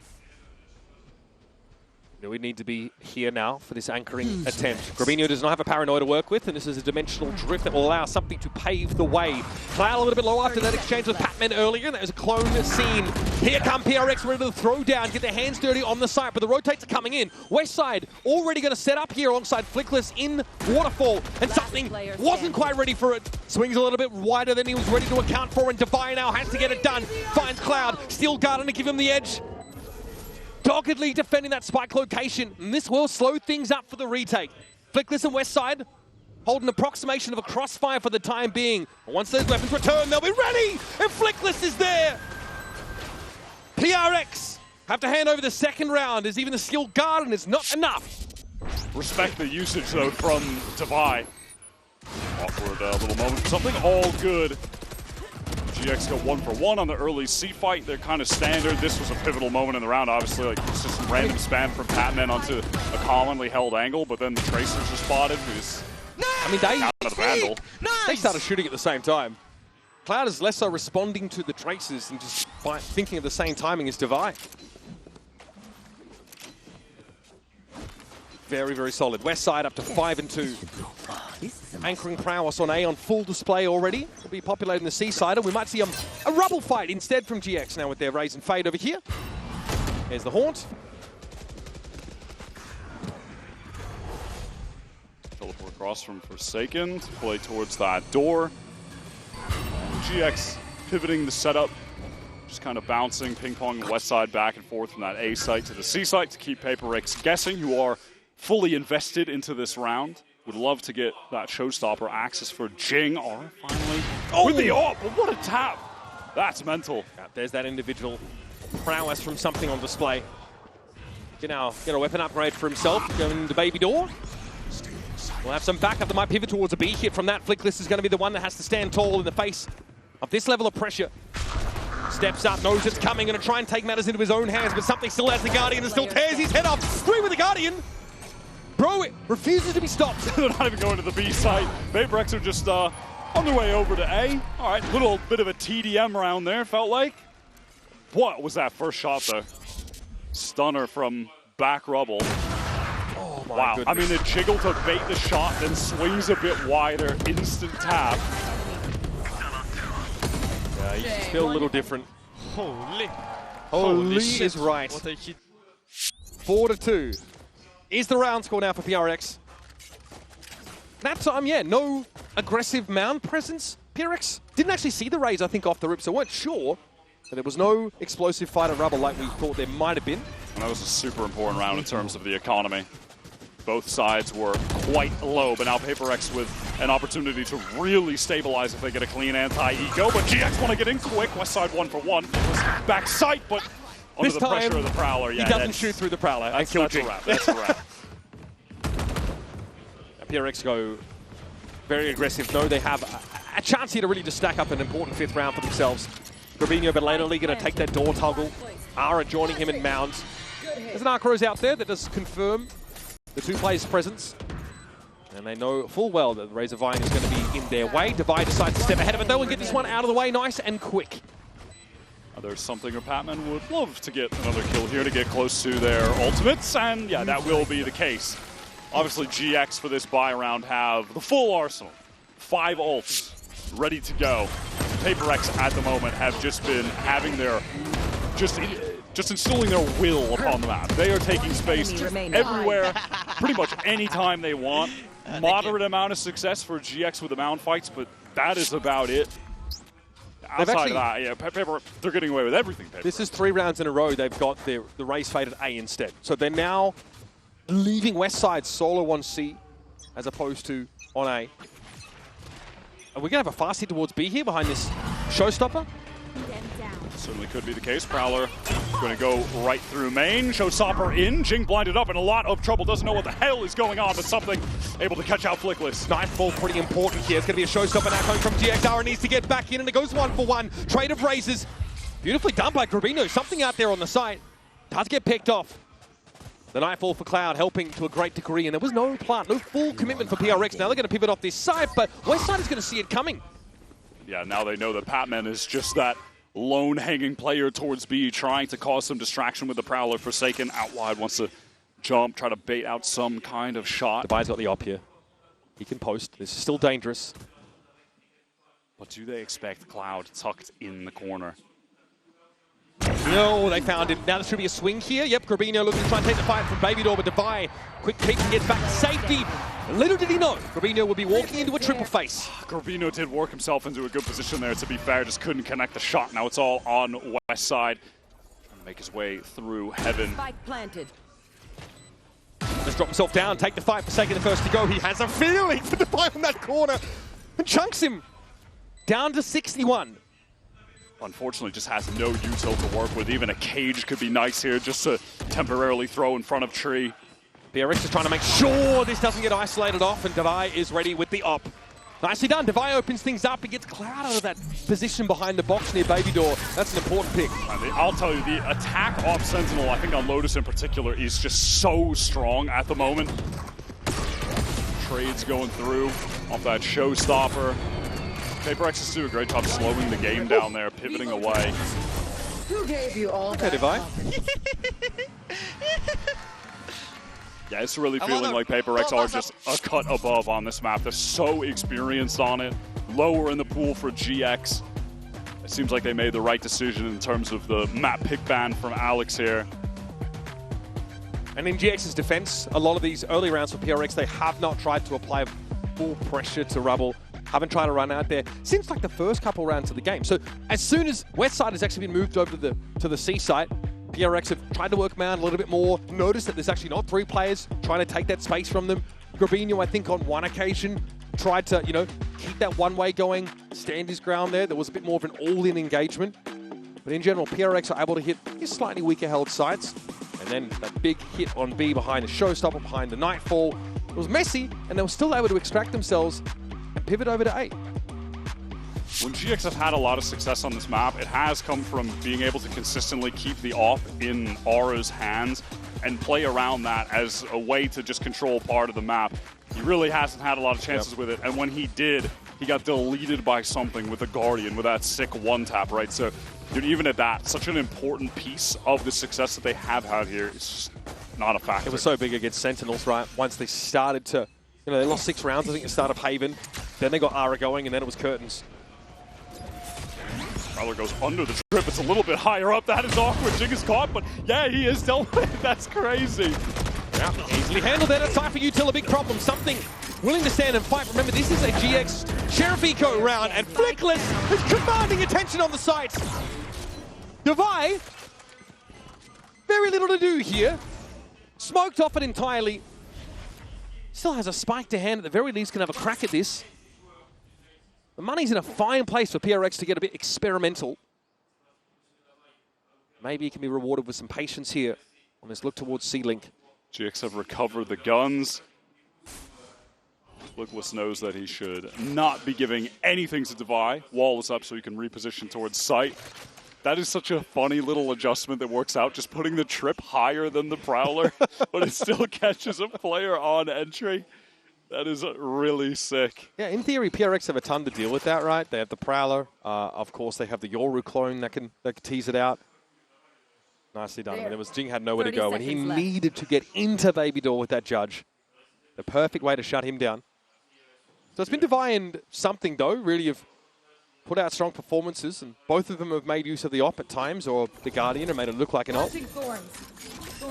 Now, does Devi dare use the Steel Garden he's about to get? He used it in the 1v2, but yeah, no, I think he's going to probably die first, sadly. Or just walks in, takes the timing, gets the free kill, gets the defuse, and GX. The Thrifties are what honestly propelled them back into the game on Ascent. Though, that being said, the score was much closer throughout that entire game. It was not nearly as dominant for Paper Rex. Oh. Yep, and there's that high up trip. Flickless catches the 1 kill, and then just floods right back in with Westside. There's multiple players coming through Baby Door. Pretty rapid from GX to convert there. And that's a great place to fight with Sheriffs. They're very much within your effective range. It's in your wheelhouse. Great MasterCard Thrifty. One of many from GX we've seen over this series. Just mentioned it, but Aura was able to recover that op with the kill on Devi at the end there. He was still carrying that. So we'll see if that can be crucial to them getting back in the game. They love to fight for Mount here, then open door and have Aura already on the angle towards B main. Yeah, and that is going to be the case, but, you know, no one really ready to fight. Something is making all the distraction towards B right now. A pinch on the B here from Upper could be interesting. Something! Okay, as the game crash out of there. It's going to be Ara opening up the account. Jing was found first. Op in the hands of Ara is always a dangerous prospect. But with the Sheriff, Guarino can't find his way out of the corner. The Steel Garden definitely getting its value here. West side, though, and Ara still able to populate the site. And as soon as he got the Phantom back in hand, he put it to work to the tune of 2 kills. And Westside saves Ara's life there. Guaranteed. It's a weird angle that Cloud's on. It's going to be hard for Devi to dig him out. Yeah, much like this last round, GX don't want to give anything to Devi in this situation now that they've got the advantage. But it is giving opportunity for something to just flank all the way through spawn. He's making the right choice here going from Link's side. It will I mean, how does Aura, and why would he have any sense for this timing? This is crazy. I mean, there's something gate crashing back to rubble. The fact that he's got here is pretty absurd. Westside is watching for it anyway, Wyatt. GX just adjusted their setup at the perfect moment. And now it'll just simply be on Devi to save. These B-holds have been pretty standout from GX. Devi makes a choice in the previous round, Wyatt, to try and plant, to try and win in a 1v3 and not save that op. He hands it over to Ara, who uses it to open up and smash Jing as he tries to fast play onto B. Maybe regretting that somewhat. And it did, yeah, that play towards C-Mount, yeah, it does end up working. The classic from GX, they run that constantly. Especially when Aura has the op and can just post up on B main through the door. Gets that free catch. We'll see this on the replay. Yep. So sick, man. Yep, GX do this constantly. And Jing was ready for the angle, he swung out on it, but going up against it off. Westside comes up so huge to save Aura there. And then they just maneuver that setup a little bit differently so they can actually cover that flank through spawn. So much time had expired that they had to have a sense that something could be on some kind of really big wrap around the map like that. So at first it's a MasterCard Thrifty where the Sheriff sing on the B side. And now GX fight through the Razor Vine to get to within 2 rounds here. Paper Rex are so heavily invested into this round. If GX take it here, they'll be on a bad bye Paper Rex that last round. A real shot at actually bringing this back to 6. They don't want to deal with this Mount fight this time. PRX instead head over towards A, always looking towards West Side site. Oh my god, this guy is just something else, man! Yeah, you just really don't want to be headed towards West Side site. Where are you supposed to go? Home? You roll the die, 3 options. Sadly, you hit his site. All right. Flickless here, Razor Vine blooming in front of him. No success with spam through that cyber cage. West side wants to get active on the side. He walks, though, up on Jing, who this time is ready to throw down into the back of the side. Jing goes in now to upper.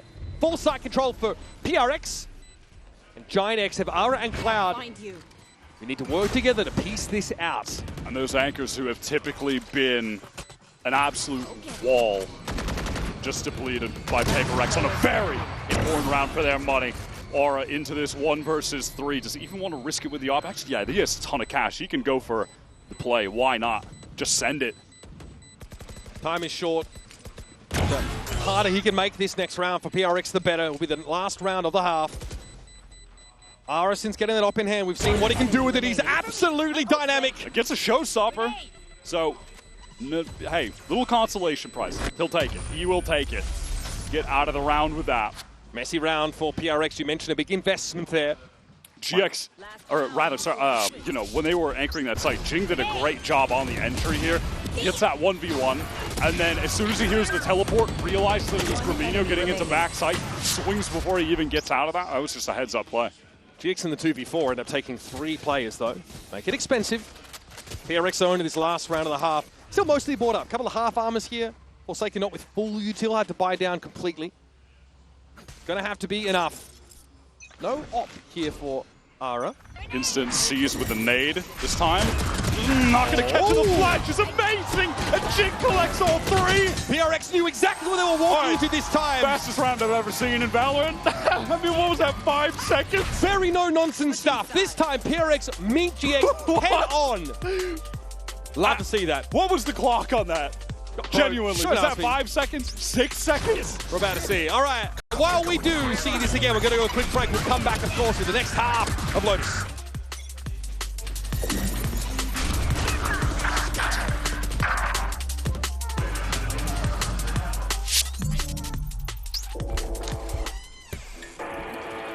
Yeah, let's go.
Coming back for the back half of Lotus here, our second match in this series. Coinbase Econ Report, I think we can guess who we're going to be highlighting in this particular occasion. One player on the side of GX, been impressive, but it's Divine that we're watching, who's got the op in his hands a couple of times. You mentioned, Wyatt, how that sort of, you know, an attack side Senti with the op in hands on Lotus has been pretty darn impactful.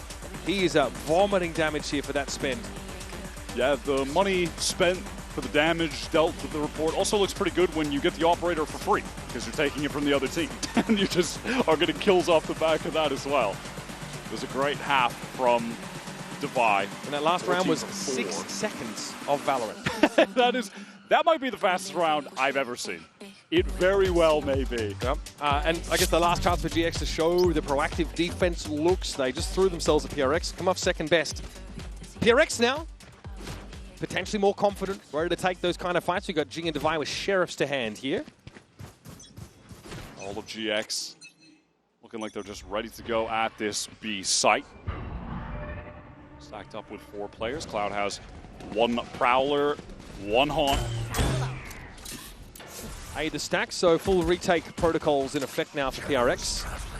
GX get up on this B side. Luckily, something doesn't actually take that teleport. Just walking down out of A.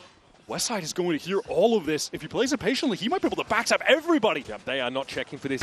All the timing is good for Westside, and he's able to convert it into a second. Paranoid for Forsaken, but he still gets dinked. Bro, he's down to 4. Able to take the fight with some right clicks, but once again, PRX disrupted as they're trying to set up defensively. How many late round situations have we seen Deviant like this? And yet somehow he's still putting up crazy numbers, but he's in unwinnable spots. Not this time. Forsaken at 4 with pressure and shots through the smoke.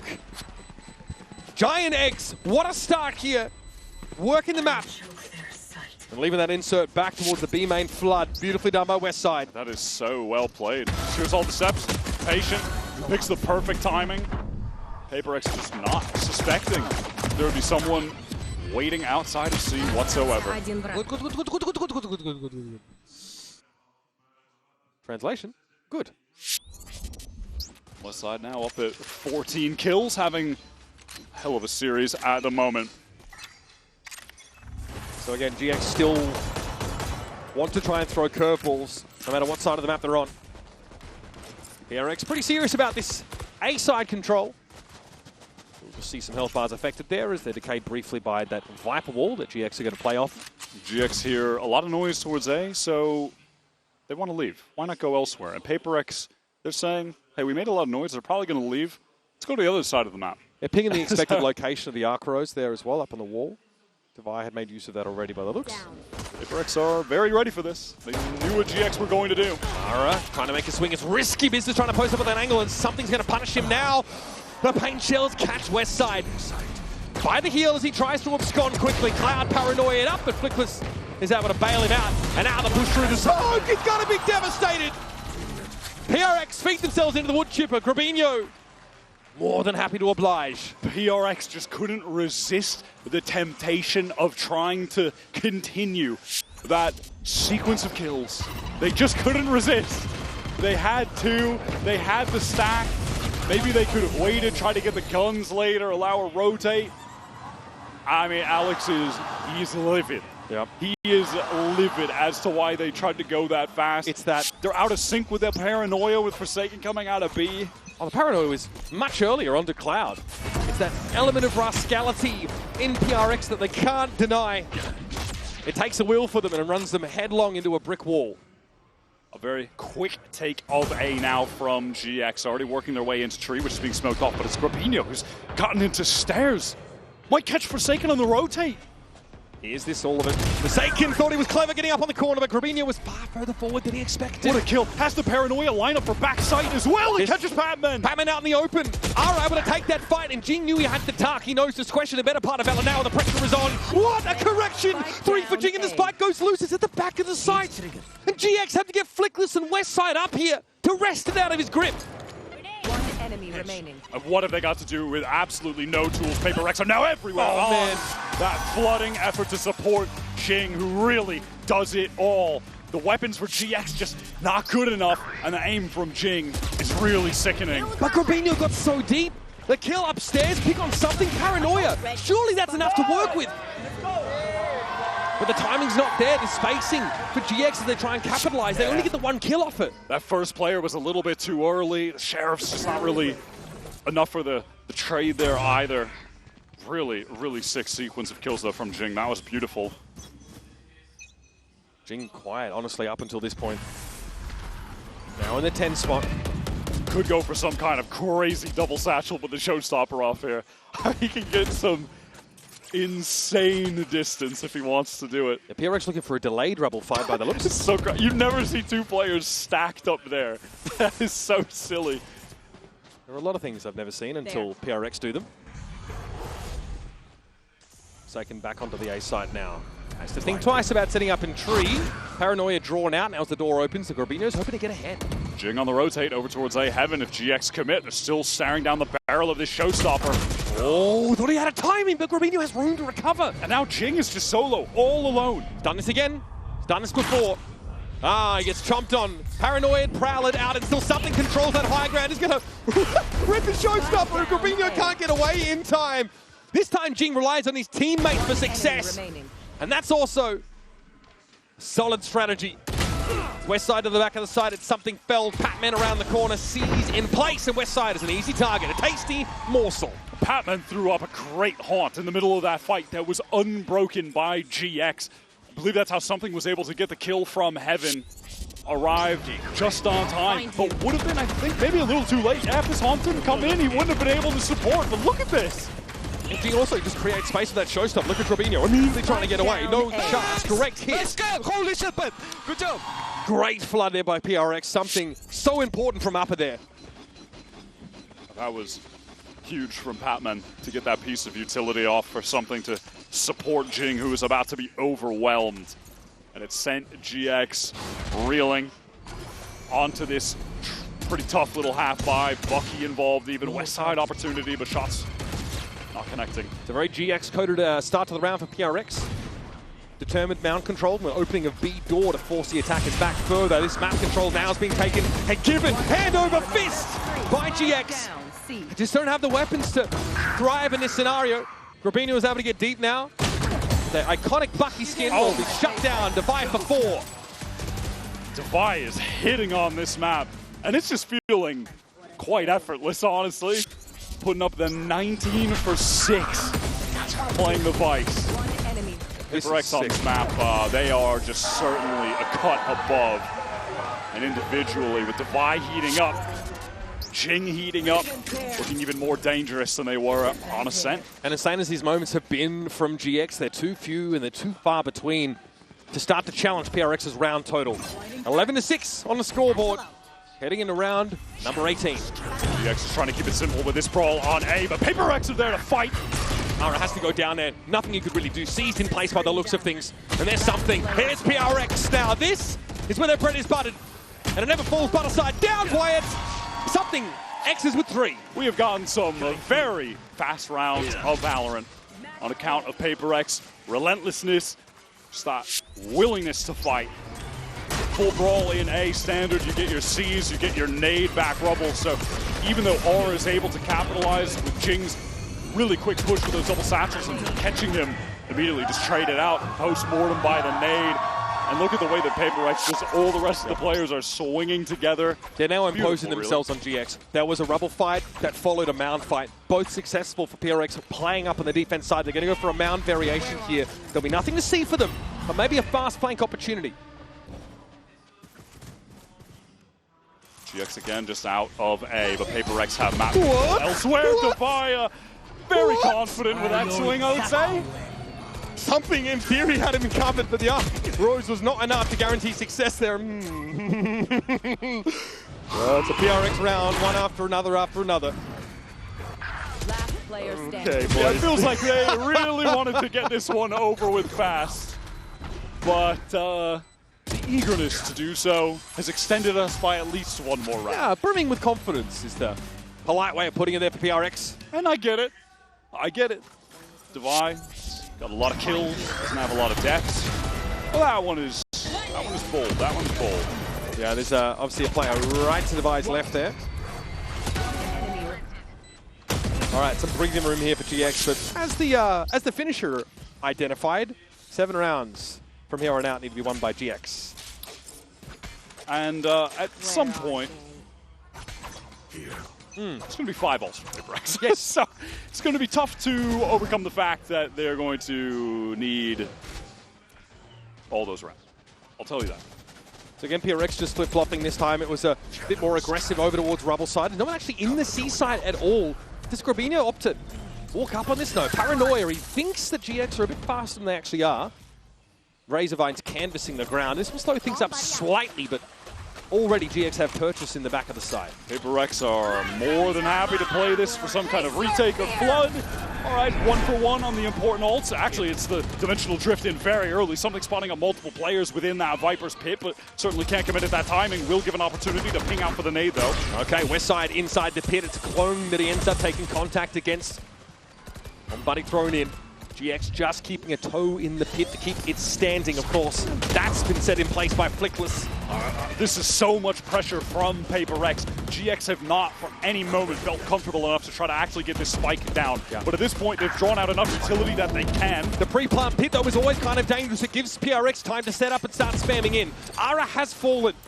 And one more kill for Jing will result in a showstopper. That could be enough to close out this game, bring us to sunset. Something's had the time now, the freedom to start to swing around. Looks like the box position in C has been smoked out and shut down. But there's Westside and Cloud. Stave off this attempt at their flank. Now Patman and Jing realize there's no point going any further.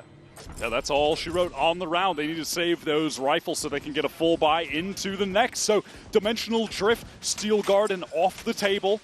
Some of the very, very important ults that PaperX have access to close out the game. And, of course, the round converted. Things looking a little bit more realistic for GX. Yeah, but even still, they had to exchange plenty of their own ultimates to get those out. And we're about to have Showstopper Nightfall for PRX. So the cycle, the dance of ultimates back and forth will continue. But, I mean, it's worth pointing out that it's a Steel Guard and a Dimensional Drift that don't really give them an edge in all of this round. Let's go, we can do this. Yeah, what can they do with that pit up, right? I mean, there's just no real way to get back in effectively at any juncture. Now PaperX want to call this timeout. Alex wants to get involved so they can close this out. Stop the bleeding. 2 in a row for GX. Just bandage that wound, win the game, get to sunset, a home map for both team, and we get there. That should be an absolute banger. I do wonder if this is a round where PRX decide to slow it down a bit, because they've been virtually gambling with like aggressive push-ups, and they've been alternating between the C and A side, between Mound, between Rubble, and they've been missing GX a lot of the time. GX got to hit a C side there, which had some Vice util, but no one actually anchoring in it. They played a 0-1-4 rather, with the Omen, Robinho set up on B. Money not all too good for PaperX when we get back into this round. I'm interested to see what Alex has in store for them here. Forsaken rather on the B side. How much do they want to commit? There's now a buy from Divide down to 50. Yeah, they're going to force it up pretty heavily. It'll put Divide in something low, a few lighter armors. Still a competent buy. And Patman ready to just throw that early haunt over towards A, so PaperX can brawl for that side of the map. GX, let's see if they try to go all in. There's that horn across the map. C's, though, not quite there. It's Ara getting picked off first, though. Forsaken in position to deal with him as he tried to cross past that Rubble corner. Yeah, just instantly opening that tree door. Entry player for GX removed. And now they have to get their bearings, figure out how to win this out in the 4 versus 5 with 0 ultimates available. Might see some Baby Door presence taken up by PRX in a moment. Mindful, though, is Patman about to push off B main, but there's a shield wall there to detect it. Yeah, and with that Prowler not getting any spots, no reason for PaperX to really adjust here in any way. They can retain these spots on A. They're prepped for B if they need to be as well. The B split coming out. There's that shield wall in play. How will that be handled? Flickless, though, and Westside. The two players should be terrified to fight as they get into the side early. They get past the shield wall. Something maybe wanting to go for an aggro play, but couldn't, was delayed. Jing now doubled up, though. Flickless had to wait for that wall to come down. He's now able to sit in main a little bit further. We'll have a plant. There's the TP here for Forsaken. Smoke on Flickless's position now, and Robinho attempts to take control. Paranoia comes out, doesn't affect Robinho though. He's tucked here on the corner, wins one. Eventually gets overrun, but Jing elsewhere, picked up by Westside, who followed up Robinho. Great upper presence here for GX. And the money's not good for PRX, they know it. And now Cloud's starting to bring him down one by one. Something has to limp away, beaten black and blue. What an adjustment. The movement into that second kill from Cloud. That was so lovely. And I think the GX did an excellent job playing into heaven there. Despite being at that man disadvantage, the paranoia that Robinho threw out was excellent. It connected onto everyone from PaperX that were stacked up there.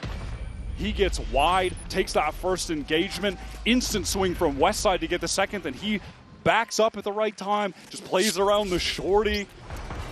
That was so well done. Look Yeah, how it's deep this and moment deep here. Look at that perfect little peek from Westside. And look at that adjustment right back to the side step from Cloud. Good job. Wow, GX is still in it. So much map control off that paranoia in the upper. Why did we take it from here? It doesn't make sense. Characteristic frustration here is that it's 3 rounds in a row that GX have been able to snatch out from under PRX's nose. 3 chances for PaperX to close this out now. Again, back to the old seas with the nade to take this control towards Rubble, which has been really emphasized by PaperX. Many rounds in a row now on this map. Divide is able to shoulder pick and see a fair few players here. It's going to be a frothy push on towards the seaside. Man. Slowed down briefly by the smoke. It felt like GX are really just keeping it simple, big executes, and that's what has begun to work for them. Batman won off that Nightfall for retake. Showstopper also there for Jing.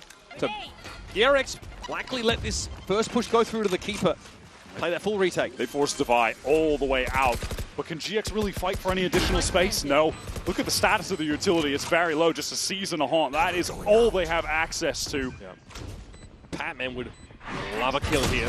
Something to open things up. Ara goes low. Clone there, of course. Complicating things. And there it is. Ara taken down. Not the start they're looking for at all. PRX looking for a retake now as Jing found that Showstopper. And it found Flickless in turn. Cloud tucked here by the side, sees Patman go across. Divide might look for a swing off this, but isn't ready for Cloud to take a timing of his own. Nightfall going to come through here, and Cloud is already off the sights. Fantastic stuff from GX. That was PRX going for the full retake behind the Showstopper. Doesn't quite get him there. And during crunch time, Cloud has come to life these past couple rounds. Beautiful play there. Didn't work out, but it was kind of cool in the midst of that retake. He threw a haunt over to Waterfall to see if GX could try to spam onto a player. Weren't able to. And just after that happens, PaperX, they make their way back in. Jing gets that great Showstopper off. Cloud has some of the most unreal movement. The little it's just these little repositions have reminds me of great. Scuba, honestly, in the successful rounds for NRG. Kind of goes back in, gets that perfect kill on Divide. That gets the Nightfall, backs up to use it. Really excellent stuff. I can't believe GX are still in this. And they really have just gone back to basics, just hitting sites, winning out retakes. They're winning them out with man disadvantages as well. PRX forced into that round to some degree, right? It's a bit of a jumbled mix of weaponry. They probably don't really want to play retake, but they're not given a choice. Not after Cloud has that Nightfall. And they've been forcing into the last couple rounds, so it's not like the buys have been bad, but they're not coming into them with full buys, like Divide with just the Sheriff there, some weak armors the prior round, a lot of, lighter armors, Guardians. And again, if they force up into this, well, at this point, the loss bonus is kind of high, so they can afford to buy down a bit. It's not great. Not great. They've got Sheriffs, just a mix, a smorgasbord of random weapons here. GX full intentions of getting out A, which has been the location that PaperX have been most happy to fight for early, as of late, but this time ultimately pretty free. There's no C's nade combo as the Fade and Raze both over at B. PRX trying again to gamble on the right position, but this allows for a faster reflank. Very fast reflank, 3 players. There is obviously this trip place behind by Westside that'll need to be broken unless maybe they want something to just teleport across and they go elsewhere. Regardless, very fast from GX into this very free C site.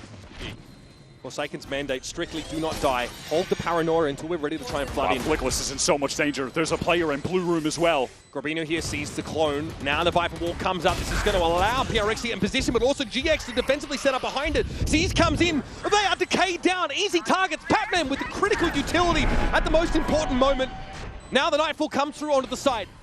Cloud here playing through tree. That door is opening. He sees it. Wouldn't have heard it otherwise. It's Jing toying with him, trying to keep him busy, keep his attention catnipped away from the fight, and he wins it out anyway. PRX, as only they know how, claim the map on an awkward buy. 2 Sheriffs, couple of Bulldogs in the mix.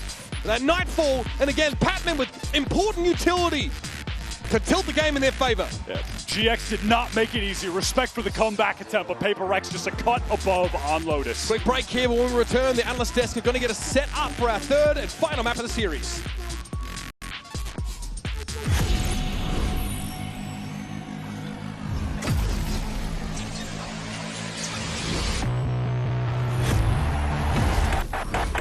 Game Changers. It's about competition, pure happiness. It's like a crazy experience. We're making history. It means so much to us. It's good to be back. I guess you know what I've been looking for, success. The beauty of gaming is it doesn't matter who you are. And as long as I'm good enough, Everybody's getting a 4K. I can go as far as I want. That's what I like to see, baby. 全世界都会知道我们的厉害。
Thank you.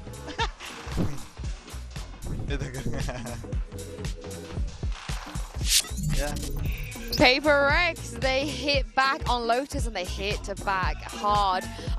We sort of saw this coming, you know, a great map for Paper Rex, not so good for GX. But Mitch, how are you feeling? You know what? I said at the start of the series, I want to see a sunset. I'm happy we're going to get to go all the way there. Both teams have really put their best foot forward on that map. They picked it in their last series as well. It is a fitting way to end a close battle. Okay. Cope. That's okay. You could cope. You could cope. But what isn't a cope is to just acknowledge that I nearly said David. I'm going to double down with David. That David is one of the best players we have in the tournament and one of the most consistent too. Yeah, for sure. Like, he's basically just had an insane match overall, like performing to an incredibly high degree, showing it across different weapons, be it on the attack, the defense, having the operator in hand, and just denying any sort of aggression coming out of the side of GX. This was exactly the sort of response we sort of needed to see, because I think something throughout the last couple of games, including this one, has been fantastic. He needs that sort of second man alongside him, and while in this game, it was definitely Devi. Yeah, he certainly had it this time. And I think, you know, we come into this map and the question on my mind is really Paper Rex. They've just been Paper Rex'd in a lot of rounds. They've got a taste of their own medicine. Pipson said it on the stage. When they come out and they hit us, they run it down. We're going to do exactly the same back, bring that same energy. It's a dangerous game to play against this squad. It worked on map 1, and would they be able to bounce back? And they most certainly were here. And I think, as you said, David Devi, like, he was very impactful. Not a single opening duel when it came to that operator, but he was pulling them out of a lot of bad situations using it. Well, that's because all of the opening kills pretty much went to the side of GX. 15 opening kills, only winning 7 out of them, and they threw a 5v3. This is where I get worried because, Mitch, if you cleaned all that up, it could have been a 2-0. It might haunt them. It's also their biggest issue before they got good was just throwing these advantages, and I don't like seeing it back on the global stage. I do think, though, that it's more prevalent here on Lotus than in any other map in their pool, where it's a big map and there's a lot of individual mistakes that are being forced out by their opponents. I don't think it's going to be the same when it comes to a map that they have played, what, 7 times, not including the one that they played here, which they won dominantly over Sentinels on Sunset. So I think those problems fix themselves with the shift in map. Yeah, I think it definitely has been the case, and also with Cloud, I think having to focus a little more on like mid-rounding and where they're actually going to be going. You saw his individual sort of position drop, whereas I think on Sunset he was fantastic. So I still have a lot of hope for them, but PaperX are still PaperX. Yeah, and they sort of take turns, right, to see who shines and who gets to win the round. And for this one, in the Verizon high-speed moment, Jing just had enough. He was like, let's just go to halftime. This can just happen sometimes where you have a setup, you have a plan, you're trying to get aggressive, you're trying to get into a position where you can fight. A singular flash leaves you all blind, and then moments later, Jing wipes you out in a split second. And this isn't something we've seen like once or twice, maybe every once in a while. This is something we feel like happens every single day, especially when you have a player as talented as Jing. Yeah, and seeing that level of confidence be re-hit by PaperX, again, going back to the Alex interview where he said they were slow to start up against XLG, but once they found that rhythm, this is a team that snowballs. That's the worry now for GX, because they're now the ones that come in having to bounce back. I mean, we wanted to see Sunset. We're going to see Sunset. And this is where, in the beginning of the day, I felt like this is such an even playground for both of these teams. I mean, looking at how close map 1 and 2 has been so far, I'm pretty sure we're going to get a close map 3. But my problem is PaperX are not getting out PaperX as they were on map 1. You know, I don't think they're scared to play anymore. And that's when they're the scariest. Yeah, for sure. And I think as well, this has been a map for a very long time now that is incredibly comfortable. The composition that they like to run with the Sage in the mix, where you're going to see these like cool little set plays that are based around the wall, but then also having just a load of potential delay. They can lock off a lot of angles as well, the way that they play it. And I think the differences in these comps is what makes it very interesting for me. It's that Sage facing off, I guess, in essence, against the Breach. It's like those are the two that are missing, I guess. And I think that the way that I look at the Breach is Flickless is fantastic at putting players into position, especially Arrow when he's going for these aggro plays. I think that on the other side of things, sometimes that is a little bit more reliant on Jing, but they do the same thing with the Sage Wall. Yeah. Like, they put him in spots that you go, well, Jing shouldn't be there, but he is because of the way that they set him up in that manner. Yeah, and on the other side, for PaperX, playing with the Sage, not having like a traditional Sentinel to back you up, it does leave you with some gaps, potentially, depending on what else you bring, in terms of that defense and stopping power. But you combine the Sage with the Viper as well that they're bringing to bear, and they can certainly have no shortage of it on the defense. The problem is on the attack, the occasional gap being left open behind, and I think that's something that GX will look to exploit when we've already seen that aggressive face come out of them. And I think backing up your point as well, Flickless coming into today, he is taking out Smokes players. He's third in terms of assists per round for the tournament so far, and he had a really tough time when it came to playing the Viper on Corrode. So that pulled his stats down a little bit. You see why he plays the Breach, especially in map number 1, with how good the supportive utility was. Some of the flashes on retakes won them the rounds. They were the difference makers, and I think that's going to carry through to the Breach here. Yeah, I think as well, then putting that focus on Westside. He's been fantastic in these first 2 maps. I think when you have this, especially on the defensive start that GIANTX will have, you're going to have one side of the map that's very proactive, looking for fights, looking to take space. The other side of the map is Westside. If he gets shut down in this game, I think they're really going to struggle, because especially that attack side start coming out of PaperX is going to be rapid. Well, the interesting thing is PaperX, they performed better, at least in their last matchup. They were dominant when it came to that defensive side, didn't get to see much of their attack. But GX also fielding a better attack side. So in that second half, we get to see sort of the strongest parts of both. And Ara, in terms of opening duels, he should be dominating. Well, this is it. The winner will be going straight to playoffs. Uber and Wire, let's find out who that's going to be. What a map for a decider in this series as well. Sunset floated by both teams, as neither probably felt the need to be picking it here.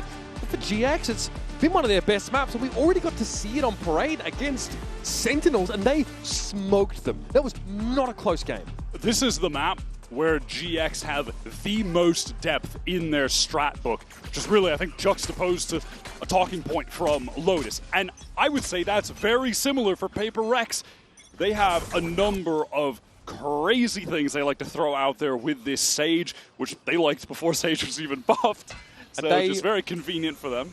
They rolled Chile Gaming on this too. Both teams have already shown their sunset at Champions. Will that tape matter? Was there enough time to start to integrate an understanding of how one another play? Something does play great over here, by the way, as he just shuts down the flank with some very smooth taps. And Patman says, why not me too? Yep, I'm going to get involved.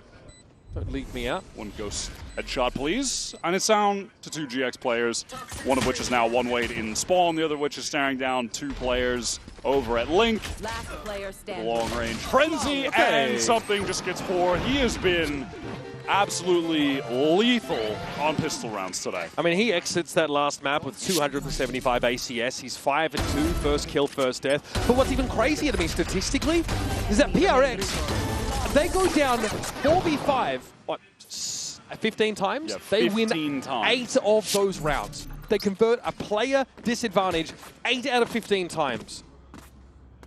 That's insane. That is an insane what happens conversion. when if they get the first kill? They are more likely to win the round if they crazy. lose the first player, Wyatt. All right. All classics here for GX, who already honestly have just impressed me by taking a map off PRX, keeping it close on the second. To just go back to the story of this game. Oh my god. Well, all right, well, I was going to wait a second depending on what Westside did next, but I mean, just seeing GX, who finished 7th, 8th kickoff, 9th, 10th stage 1, and are taking it to the defending champions in Paper X, the best team in the world right now. What an ascension for this team over the last few months. Yeah, what did they change? They just added some rookies to their roster. This round, of course, it's a very lightly held B side, and the Cypher setup is circumvented only the cost of 1 player, so it ends up being fairly clean. Look there for PRX, heading into a bonus that is got a couple Vandals in the mix. Pretty well bought up, all things considered. Obviously, for as talented as this newcomer team of GX has been, Paper X, they're experienced, they're rising to the occasion. Now they just need to close this out on Sunset. Top of the pool for either side. First buy now for GX, and this doesn't really look like much of a bonus buy for Paper X, I'll tell you that. They have 4 upgraded fully rifles. It feels like the business socks are on this map. Westside, he's just playing with some fun little kill trips over there on B, by the way. A lesson GX learned against Sentinels, and the Pips and drilled into them in that halftime we heard is that do not simply pay for flood retakes. Try and get ahead of the game. Re-clear aggressively here on defense. That's going to have to be the game plan. Grabinho does not want to fight A on the corner. Instead, just falls back behind the smoke. Rookless adjusting position into sight. Doesn't want to get denied at Link. Wants to be able to support his teammate in Grabinho. Oh, this aftershock pretty dirty. Jing here low after whatever transpired there. And we got Flickless back on an initiator. Insane util from him. Wow, the re-clear onto Patman. He is immediately removed from the server. How do Paper X react? You take your foot off the gas against this team, they're going to re-clear into you. They're going to win these fights. They're going in 2s and 3s. They control that A side there as PRX just, they let go of the tension a little bit. 30 Give seconds GX a way to tempo their way into the round. It was a cool attempt at that refight with Forsaken teleporting across onto the box, and then you get that swing from Devi timed with it. But the duo from GX, Flickless and Grabinho, refused to miss a shot in that situation. It always feels like there's a re-clear happening elsewhere behind the stall util on one part of the map. The fault line aftershock to slow PRX down as they try to go to Link's side. I really liked all of the decisions, honestly, that Flickless was making throughout that entire situation. From just before we saw the aftershock from Jing, he pushes all the way through Link into sight to try to beat that timing so he can support Grabinho. They're not just playing for some kind of retake or taking a safe line. No, he doubles up, and then they fight into elbow.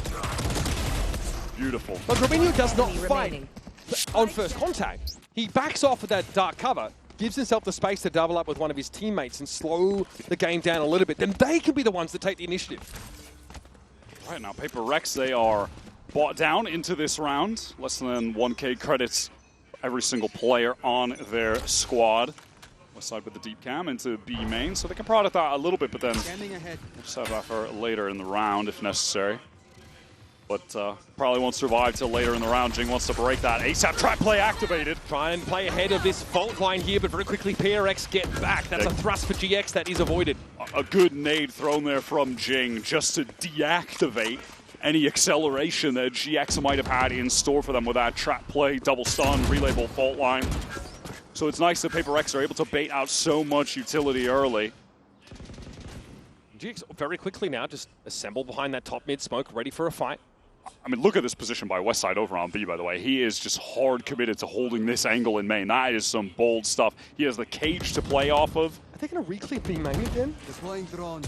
They thought about it. Ara definitely thought about it. Aldron come in though, and that is dealt with now. Pull back a little bit and leave Ara close to the door. And this time they're just set up with a fault line defensively. When the pop comes in, PaperX have to be worried about getting stunned here, but they baited it out. Okay, Jing no unaffected by the fault line. Ara realizes this, so doesn't fully swing around that corner. Instead leaves it up to Westside. Gotta be recovered here. Jing gets tucked in on the side. That's where the flash comes from though, and something does get across. Flickless is gonna be busy on this left side of the site, and there was a Sage Wall to cover the market push. PRX have kind of accounted for everything here. Very meticulous hit onto the site. And Grabinho has very little to see with the remnants of the wall in his way. Cloud has to be careful about corners. Oh, directly to his left and right. Grabinho removed, and PaperX too many numbers to overwhelm Cloud. They win those crucial backside fights as well. Swings from Jing, something on opposite sides, a pillar. And I think they did a good job earlier in the round of getting so much of that defensive stall util out. You know, R doesn't have a relay bolt for main there. They mostly dodge out that second fault line that cycles back up as well. You can see the tendency for GX. As PRX Aldron out, Ara is walking forward, maybe to re-clear lobby with Westside. They're always looking to fill that space with some form of proactivity.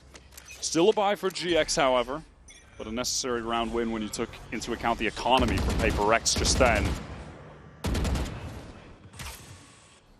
The door coming down, shot at.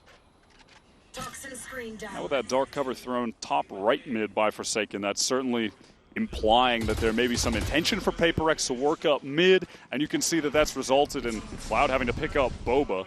But that is all just, you know, sort of minor distraction laid as PaperX intend on going towards A. Aldron to clear this corner, respecting how far GX are pushed. Ara almost made that one-way work against him. Patman ultimately couldn't punish meaningfully. Fabinho takes a hit off that. PRX decide to go elsewhere. Smoke to top mid. This one not really prepared for by GX. They'll have a crossfire though. And now a good thing for PaperX is that they're drawing Flickless around the map with that utility. Isn't posted up in a great spot to support the anchors on B main right now. Something with that ultimate through. Does it get a tag? No. Just out the way is Cloud. Oh, doesn't dodge the second. Forsaken also lit up there as Flickless is able to take him out of the game early. Patman trying to get quickly up from market, and he does into Boba. Now Jing, Showstopper on site. It's a bit wayward, but Dubai is there to deliver. Spike down. Now Cloud tucked in that corner. Ara on a late reflank here. There's an opportunity here. If he can disrupt the plant, yes, Spike loose. Ara ready to fight for it now. Relay bomb thrown out, but didn't quite have the depth. So Jing handles him. 10 seconds left. Low HP is Cloud, backside left alone. What is the maneuver? Money's pretty bad. Back up in just a few seconds. 19 points of health for Cloud. I mean, surely you go for the 1 versus 2, right? Even with such low HP. You can get heads turned away with this recon. Not the opportunity. I think he realizes they're tucked in the corner, and a clean double swing from PRX. Gets them 3 rounds ahead. Yeah, they know Cloud is just so weak. Time to run at him, double face. There's no way he wins out both. And Flickless does, get back to that site at a reasonable pace. I mean, this Sage utility is going to be a pain. Man, Aura rushes it just a little bit at the end there. If he waits fully for that spike to be recovered, maybe someone to run towards it, then relay, waste a little bit more time. I think the relay pulls up a little short. I don't know if it catches on the Jing, but either way, he still loses that duel. Again, GX getting busy behind that one-way A side. GX who have camera taken out. Spicy wall here, Wyatt. This is just for top mid. Cover going out. Yeah, Patman on this map has a number of different walls that he will be throwing out throughout the game that constantly keep you guessing as to the intentions of PaperX. Just gives them that top mid smoke, quote unquote, on demand. Poison's off. Also, it can imply a lot, draw players towards mid off the extremities. Yeah, and in this instance, it gives them the opportunity to fight towards that right side. Look at this though, GX re-clearing A main now. Tons of info for them, and a chance to threaten the Tiles player. One of those kill trips immediately. Dealt with Grabinho. Wow, wins that out. So the spotlight here is over at the B side though, Wyatt. Inside the smoke on market side, West side is waiting for his moment to spring forth. Grabinho has a rifle. It's the only one though for GX here, and Flickless shows himself. That's that breach util for a retake now, not available. Oh my god. Okay. West side with a crazy shot now, but something locks down the flank. Jing has been on a tear this round. What? Oh my god! Yeah. What is happening? Just the individual gunplay here is ridiculous. From Oh GX. my god! West side, unreal. Something now has to stop this. They know where he's going to be. Something mindful. Mineral Theft would reveal him inside main, but it's going to disrupt the plan. Grabinho now's gotten it to half, and something needs a better gun instead of reloading, and Westside brings it down. The most unlikely of MasterCard thrifties there for GX comes at one of the most important moments. What on earth are we seeing in that round? Grabinho with the first Sheriff headshot. Westside breaks one panel in the wall that has been such a nuisance. Immediate headshot on the cross. Oh my god, what a round. I feel you. Good job, guys. And They keep doing this. It was the rounds like that that got GX back in the game on Ascent and then eventually propelled them to the win on that map. Crucial eco round pickups. Uncanny from GX, but they still find themselves behind the pack. Cloud just takes the timing there. That was back on Link. Forsaken thought he had gotten deep, but now he's been dug out. I'm just waiting for a GX re-clear. It's going to happen at some point. Ara trying to post up with the op. Dangerous now, though. Punished. PRX very quickly spring into action. Down the op player. Flickless not able to assist. Didn't have a stun there. Wants to pick up the line. Two GX players here. They have to fight off all the Paper Rex. Flickless a little bit too eager. And now Cloud caught in the corner by that showstopper. That likely will do it, especially with Devi able to stave Grabinho off as he makes his way in through spawn. That's another 4v5 conversion round for PRX, Wyatt. Jing has just been a menace in this game so far. Going absolutely crazy. Ara maybe just... Look, and the more successful reclears from GX there for Elbow with multiple players backed up. Ara goes solo, tries to post up, and... Oh, jeez. And is punished. Flickless just didn't have the util to really assist him in that spot. It's unfortunate for GX that their positions just get pretty scrambled. Uncharacteristic from them. Kill. They are very regimented on this map especially. Now Paper Rex had picked up that op and thrown it over to Devi. Shades of the Lotus play. This is a classic from GX, but Paper Rex, they are totally out the way of it. Patman gets out of there. They got Sentinels with this 2 rounds out of 3. Not PRX though, little too canny for it. They've been able to take up resonance on this A side, and West side's trying to ask the question, do I stay or do I go? Jing dominates him from above. Now Cloud being as low as he is, he tries to go up and get a weapon. Punished for that as well. Jing won't be ready for the corner. That is one for Ara. Fast lane will get him out. At this point, likely to just save with this rifle.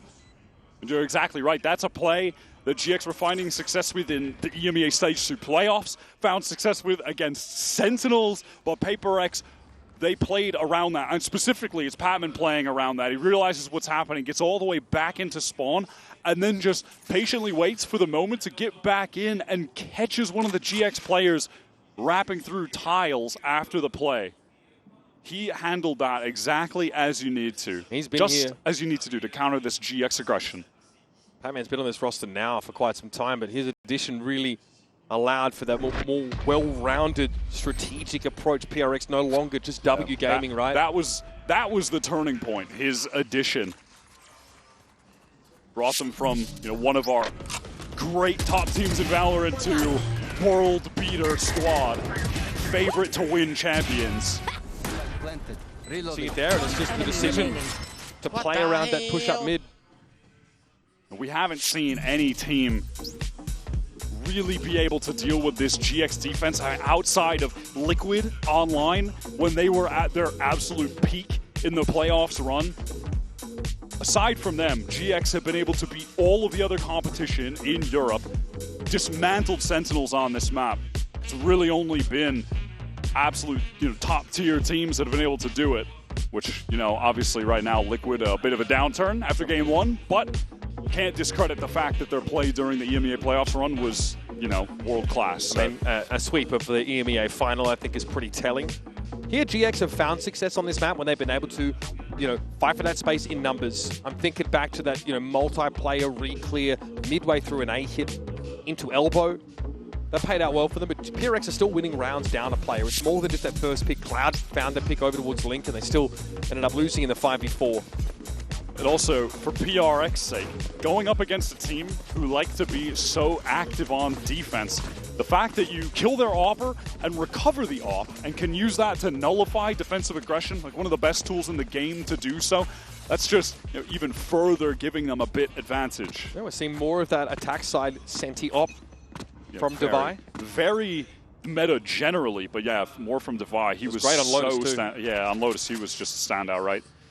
This time, PaperX back to B main, all the way grouped up. They've been doing a good job of just removing these west side trips from Choke. Again, it's just depleted. He keeps putting this one main, but the Shock is breaking it from something. There is a trip here, though, that could punish Jing, who likes to tuck in that corner after hitting the site. Well, he won't get onto the side at all. Cloud! What a Hunter's Fury. Jing and Devi already extracted from PRX's lineup.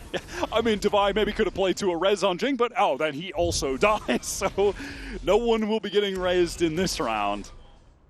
And we've been talking about the 4v5 for PaperX, how absurd their conversion rate on that has been in this series, but the 3v5 surely not, right? Surely our 3v5 conversion rate isn't just above 50%.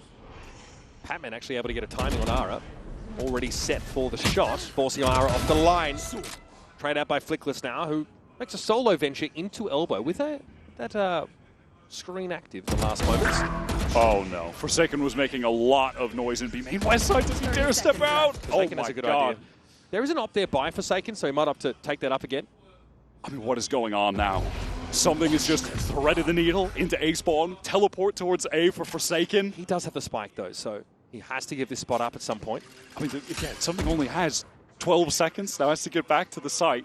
Could respond. Look at the mini-map, man. This is chaos. Now Forsaken said, okay, bet, I'll take your positioning and spawn. And might catch Cloud. He got him! He got him off the spike! That is nuts!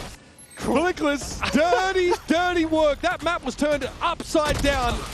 Oh my, I mean, it's just pandemonium across the mini-map. But Flickless plays to the out of just throw him up into the skybox. That's the tune to a 3-round win. I'm taking that trade every day of the week. Oh, the Sage Wall there makes it a bit uncomfortable. Oh, it's one enemy remaining. The timing on that is perfect. I mean, chaos round. Somehow they almost brought it back, by the way. They had me believing they were going to win 3v5 to start. I was very invested in the fact that they were somehow going to win that 3v5, but Flickless, the cool hands prevail. Ara's pushed up here. Waiting for an Aldrin around this one way. We'll give that space up. Flickless not quite in position to help out with a fault line. Aura has been pushed up a lot in this game, and it's yet to really net too much value. PaperX have been exploiting his forward positions by getting entry kills onto him. Flickless has used a lot of his util here. Just the flashes now. Ara with a relay bolt. Devi already up on the corner though. Smoked out. Look at this. Just pacey rotate. They've got 4 players now onto this A site. PRX sniffed this out. There's obviously the chance to work different parts of the map, but they obviously concerned about the Cypher. Ding! He's seeing that whole time by Flickless. That is criminal! In midair! Just wins it out. Gets deeper on towards Link. Robinho at least shuts him down, but that was ungodly, and it's an opener for PRX. They can now look to exploit. Forsaken crouches into the shot, and Ara is dashed aside. Cloud trying to work around this wall, and Robinho finds the corner. There's a player trying to spike down. Robinho's found 3 here. Devi is indeed trouble. Up the proverbial without a paddle. Spike out of his grasp, and an Aldrone looking to sniff him out. Surely not, right? Smoked off. GX have to lock this one up. They just make the call for that full rotate towards the A site. PaperX have been going for a fair amount of re-hits. They were positioned, ready, and even with Jing getting an absolutely illegal kill onto Flickless with the satchel in. They still just have more than enough players to lock it down. Kind of goes for more, and Gravino's just ready for that swing through. And then he finds 2 more. Yeah. I don't know if there's a lack of awareness about the fact that he's sort of poked around the corner, or maybe feels like he's been covered from box there. But Devi, in theory, could have had that corner held. A little breakdown in communication there for PRX. Their plant attempt is thwarted. And now this game is closed up to 2 rounds. And the money for PRX is, it's okay. They've got 4 ultimates to work with here. I can see why they're frustrated. Alex has definitely been frustrated at the last couple round losses. Great time to get a timeout in. They've got all the ultimates up, as you mentioned. Ensure that you're getting 7 on the board using all these ults, right? It would be a massive disappointment for PaperX if they can't close one of these rounds out with that arsenal. And back-to-back 1 rounds for GX, though, means they're buying for the rest of the half, so no concerns economically. Although for them, there's no big ultimates on the horizon, really. Maybe that's really the thing, right? If PaperX min-max the ults, they can use some for this round, use some for the next round, and that could be enough to win it out. Yeah, against the GX we'll have done. Maybe a fast play behind something Hunter's Fury might be in order. So the Cypher util at B, though, makes that a difficult prospect, but that can be cleared, of course. The Shocks have been good at taking out the B main trip, for example. Westside's not really invested in changing that one up too much. No, he has just been throwing that trip pretty much every single time, and it has been getting consistently broken. But, all right, very fast Jing up mid. Paranoia through market. What? Is that a direct? It must have been. Gravino was in a place that's hard to hit with that showstopper. Up on top of Kiosk in the 10 spot. There's Patman. Finds himself 1, but again, PRX still have that numbers advantage. Devi with a Sheriff to work with, though. Timing out main. Forsaken swings onto Westside, the lone anchor on site. There's no eyes on main for Westside. There's not much he could have done. Ara might want to try and play into the site early, or at least imply that he's done so with his fast lane. Another round should be good as done. Only 1 ult necessary for this one. That is so ideal for PaperX. They just have to stop Aura and Flickless. GX going to play the way into the site. Ara's only had 2 frags for the half. It's been a quieter outing for the Neon. Look at this delay, though. They're slowed on one side, walled on the other. And Jing is going to be standing in their way now as well. Talk about arresting utility. It's just Ara in that 1 versus 3. And his troubles, his woes continue. PRX have made 7 rounds now. And like you mentioned, only at the cost of the showstopper there. They just bring that round to 0 to 100 straight away. Jing through. Yeah, it's like a basically direct on the Gravino. That's crazy. What a rocket. And then Patman had just been on that late lurk, waiting in mid to cut off the rotators. I mean, that's such a hard spot for Westside to be in. He knows that market's compromised. He knows there could be a push out of main. And with the advantage PaperX have, in terms of the numbers, they don't even feel like they need to take backside control or anything, right? Just wall it off. We'll slow the other side, delay. It's fine. 3 ults for this final round. PaperX to get in the lead. 8-4. This is GX's best map. But realistically, I think you could say the same probably for PaperX. And they didn't play much of it in Stage 2 at all. They played Bind 5 times, Haven 4 times. They actually had a narrower map pool of played maps in the stage than most of their contemporaries. But everything is still I think well and good on this map. I think they are just incredible here. Flickless, though, with that first kill. That was catching Patman on the cross. Top mid was where that shot came from. A Divine Jing out in the side. Hunter's Fury coming out from something. Nothing to see here, though. Shorty for Forsaken. A rare moment where it doesn't quite cut the mustard. Flicked this down to 49, but that's enough for him and Gravino now to bully their way back into the side. It's on something. Who is looking for a wrap? Something that Flickless is already accounting for. It may not matter. Something looking to the corner of the masonry. Sees Ara first. Gravino is in no better shape than he is. 21 plays 46. Spike out on B, and something is slowing it down. The Gravino in serious shock dart danger. Unfortunately, not one of Omen's abilities. There's a recon backup for something just now as well. He is taking his time, obviously. From his perspective, Gravino could basically be anywhere. For something, it could be nothing or it could be everything, Wyatt. Up onto the spike. That is crosshair position for Gravino, but this time, Gravino hits the jackpot and grows GX's round total to 5 heading into the half. Very scrappy, very competitive first half, and GX getting those 4 rounds in a row was huge for them. We'll get a quick break. We'll be back, of course, with the conclusion of this decider map. Winner goes to playoffs. Nice, guys.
PRX here have 7 rounds to their name after a pretty high-paced attack side, but their opponents, who were virtually invisible domestically in kickoff, invisible in stage 1, make the changes by adding 3 rookies, and now they've done enough themselves on this first half of Sunset to potentially put themselves into playoffs over who many people believe is the best team in the world. GX looking very good, but they need to get Ara in this game. Coinbase Econ Report, of course, we'll be looking at first to highlight Jing, who is 14-8 right now, with some pretty filthy moments on this map. Hard hitting on towards that B side especially. Yeah, so crucial for the entries. We saw one of those last rounds, that really fast-paced double satchel with the showstopper into market. That was crazy. And honestly, in terms of pace, I think GX pretty much they match PaperX on this map. We're going to see a lot of fast play. Aura is going to have to come to life here on attack because GX's game plan revolves around really nicely paced, sequenced out util around Aura, putting him in positions to get easy entry kills by connecting great fault lines, connecting crucial paranoias, etc. And those pieces of utility will come usually in perfect succession, and that's what PaperX are going to have to go up against. But GX Aura needs to come to life. Yeah. What I like about Aura, though, is he will slow down if he is too far ahead of that util. He has such a great sense for the pacing to make sure that it all lines up. And Flickless was incredible on Ascent in setting him up. It's going to have to be a mirror image of that on the Sunset attack side. That being said, if there is one agent that is also great at slowing down the pace of attackers, stalling them out, it will be that Sage. Devi's utility should have big impact here on the defense. The way that Patman anchors B with the wall is sick, but right now, B ignored by GX. It's an effort to work up towards this A side. PaperX, who had been triple facing down mid, trying to take some kind of contact. They're mostly just stacked up towards Link on account of that. Moving up for some contact here via Link, and outside of that retake, wanted to slow down this push in towards Elbow. They know what's coming. And they've given that part of the map up on purpose. Oh, something had his crosshair positioned perfectly for that, and a 6 cents for the timing. What is up with this guy on pistol rounds? He has been a demon today. It's practically extrasensory perception. Now, Flickless has 2 flashes. He's got the Aftershock ready to play within this post line. Corbino, look at the situation he's in. So dangerous. There was a shoulder pick, not full committal for Devi, so Jing's going to be able to take the frag. Something again, and that's Flickless down. The utility removed. Yep, for the retake that's going to make things pretty difficult for GX as they play off the site. Something, just a god with the ghost. Another triple. Triples on both pistol rounds. No, he had a quad. Oh, that was a quad on the first one? Oh, my bad. Sorry, and then it was an ace on map 1, and then, I mean, bro, what is going on with him today? Again, Corbino always dangerous in a spot like this, but there's a slowdown, a shoulder pick from Devi to confirm.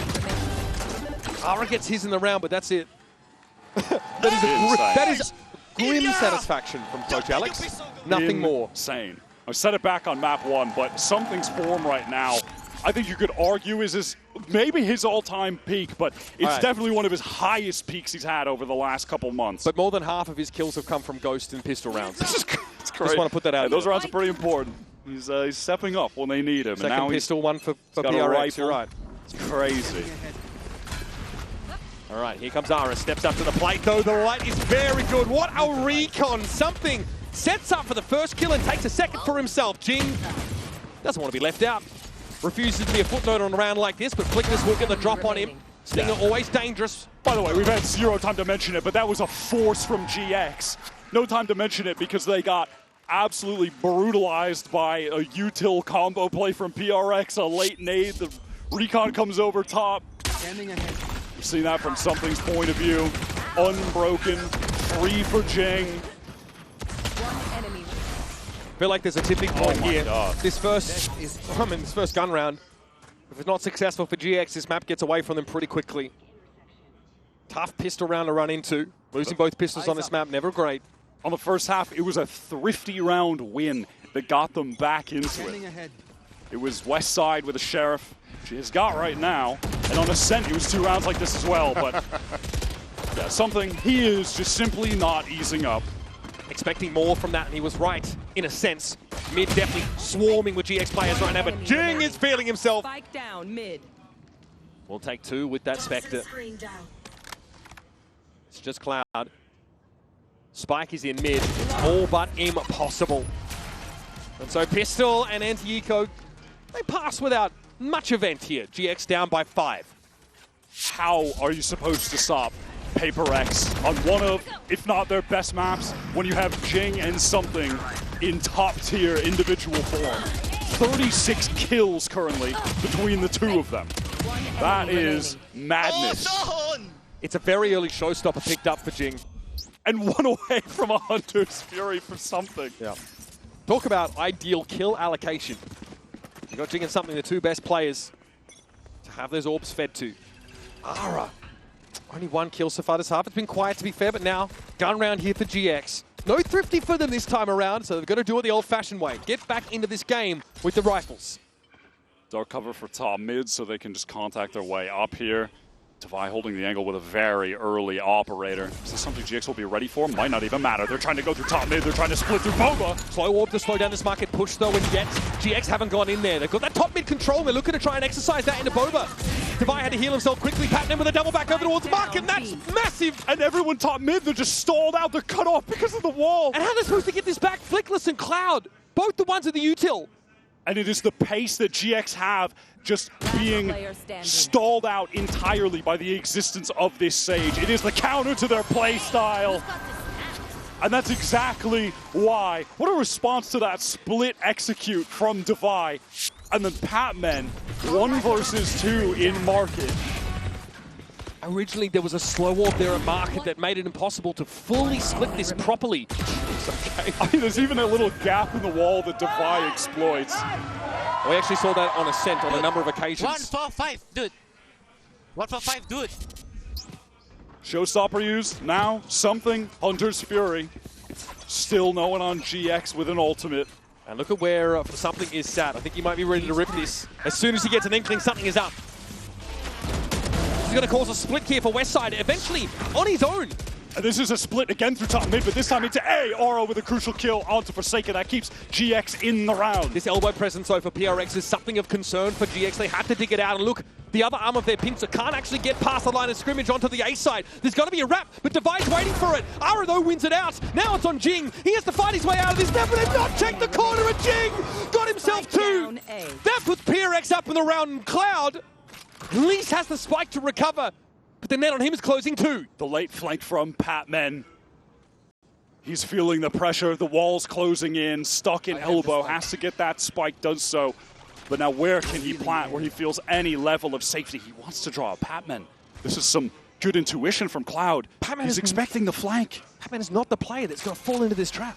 The last member of PRX that's going to be fallible to it. Something open.